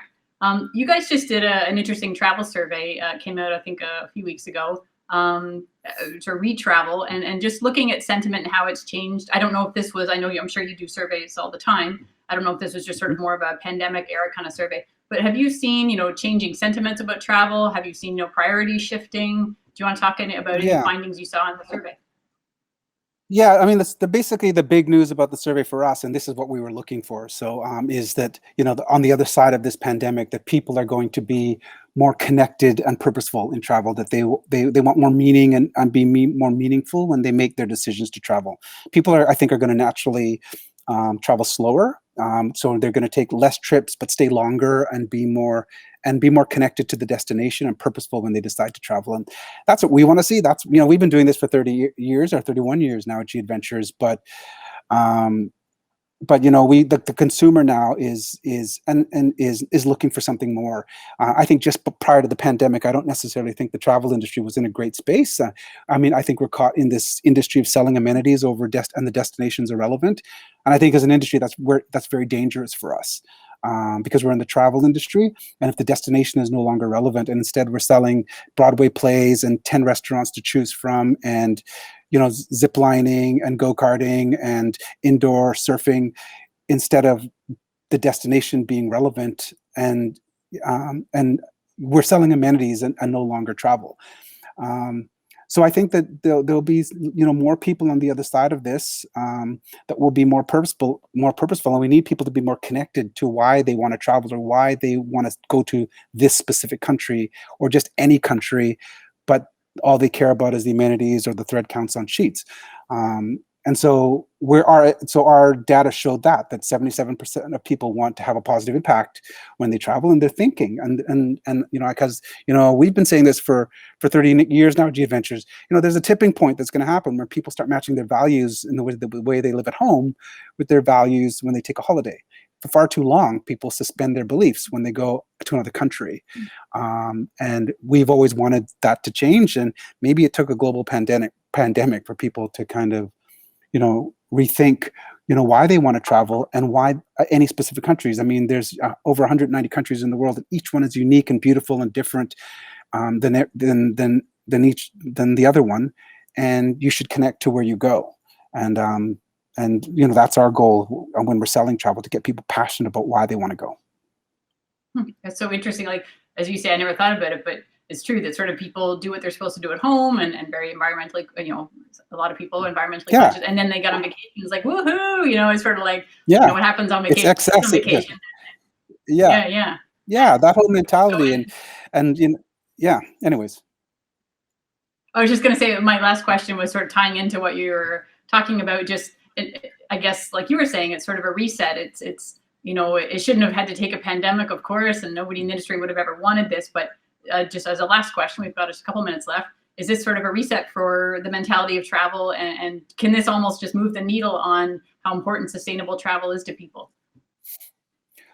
Well, it should be a reset. The question is whether we're going to embrace that as an industry. I guess everyone's talking about it. I do, so many of these, industry type things all over the world, and everyone's talking about it for sure, which is great. I mean, that's a huge movement for us. G Adventures has kind of been a lone voice around the world for years, and now everyone's talking about it. We don't have a path, and there's no, best practices to follow, but there's a massive opportunity for us as an industry to kind of move that needle of being a more transformative industry on the other side of this, like embracing what we truly are as an industry, which is a beautiful industry that can change people's lives, that can, transform communities. Like, people are going to the poorest countries in the world and our most in need citizens. We can create wealth distribution through tourism. We can create jobs. We are 10% of the global GDP. If we can embrace that, because the consumer now wants it, and we can, bring those things together, my hope is that we do embrace that as an industry, and I'll do everything in my power, and I do as many of these and meet as many people as I can, because we've been forced into this pause, we've been forced into this hibernation, but there's an opportunity for us to come out as a transformative industry, where the noble purpose of travel and being a seller of travel far transcends just a vacation. The idea that your holiday can be transformative, not just to you, but everyone locally, is that magic moment, and that the magic that we can all be part of in tourism. And so I mean, it's a very romantic and very big view, but I hope that we have this opportunity now. And there's lots of talk, and everyone's saying the right things, and I think there will be a movement, but how far we go is going to depend on how we can work together and come together as an industry. I'm pretty positive and optimistic about it, and I think the right conversations are being had. And the conversations get stronger as this goes longer. So I hate to say that this pandemic might actually serve a purpose in the end. It might, because the conversations after 3 months are very different than they are after 10, 11 months now. So yes, that's right. Yeah, I think there was sort of a this will be over pretty soon sort of attitude when this all started. I mean, we've been through SARS, we've been through 9/11, and we thought that was something. And I agree that the longer this goes on, and even if it doesn't change 100% of the minds, it'll change more than have ever changed before. And as you said, the consumer drives it. And I mean, that's the magic thing. As soon as the consumers ask for it, as you said, that's when change starts happening. And the agent, by the way, the agent is responsible for being aware of it and educating the customer. And they play a very pivotal and important role, because you have the customer right in front of you. I rarely see a customer. You have my customers in front of you every day. You have the opportunity to take that moment when they want to go on holiday to educate them about their choices and guide them on paths that are more sustainable and better for our industry, the long-term sustainability and purpose of our industry. That is so well said. Thank you so much, Bruce. You give us so much to think about, and it's always a pleasure talking to you. I really enjoy it. Thank you so much. Thanks, Catherine. Thanks, Travel Week, and thanks all of the agents and travel industry. G Adventures loves you, and thank you for having me again. Thanks, Bruce. Okay, so now we're going to close our Future of Travel event today. I first want to announce the grand prize winner. It is Deepak Patel from Merit Travel Group. And Deepak, you have won a $500 Visa gift card. So please make yourself known in the chat box, and congratulations. So this concludes our Future Travel A Brand New Year event, our third in the Future in Travel series. I just want to thank everyone for taking part. We had an incredible list of speakers, and of course, everybody who's tuning in, who's listening. I know this is a very tumultuous time still, again, after 10 months of this. And you know, to give us your time and your attention means the world to us, and your insights as well. And thank you very much for that. With our Future of Travel events, our goal is to always bring everybody together and to have important conversations, to ask hopefully the right questions, and also to hear those answers from our executive who spoke to us, and also on the panels, hear their answers and to sort of help move forward with that shared knowledge that the answers bring us. These are really difficult times, and you know, we're not going to pretend that they're not. Hopefully, as spring comes and the summer months, I know with the vaccines coming, and that's already underway, and you know, we've made it this far, and you know, we at Travel Week just so believe in what travel agents are doing and what the entire industry is doing, and we thank you for all your hard work, and we will do our best to just keep delivering the news to you every single day with Travel Week Daily, and of course, always on travelweek.ca. We have revamped the look of Travel Week Daily and travelweek.ca, so please check them out if you haven't already, and just thank you very much for joining, everybody. Look forward to seeing you next time.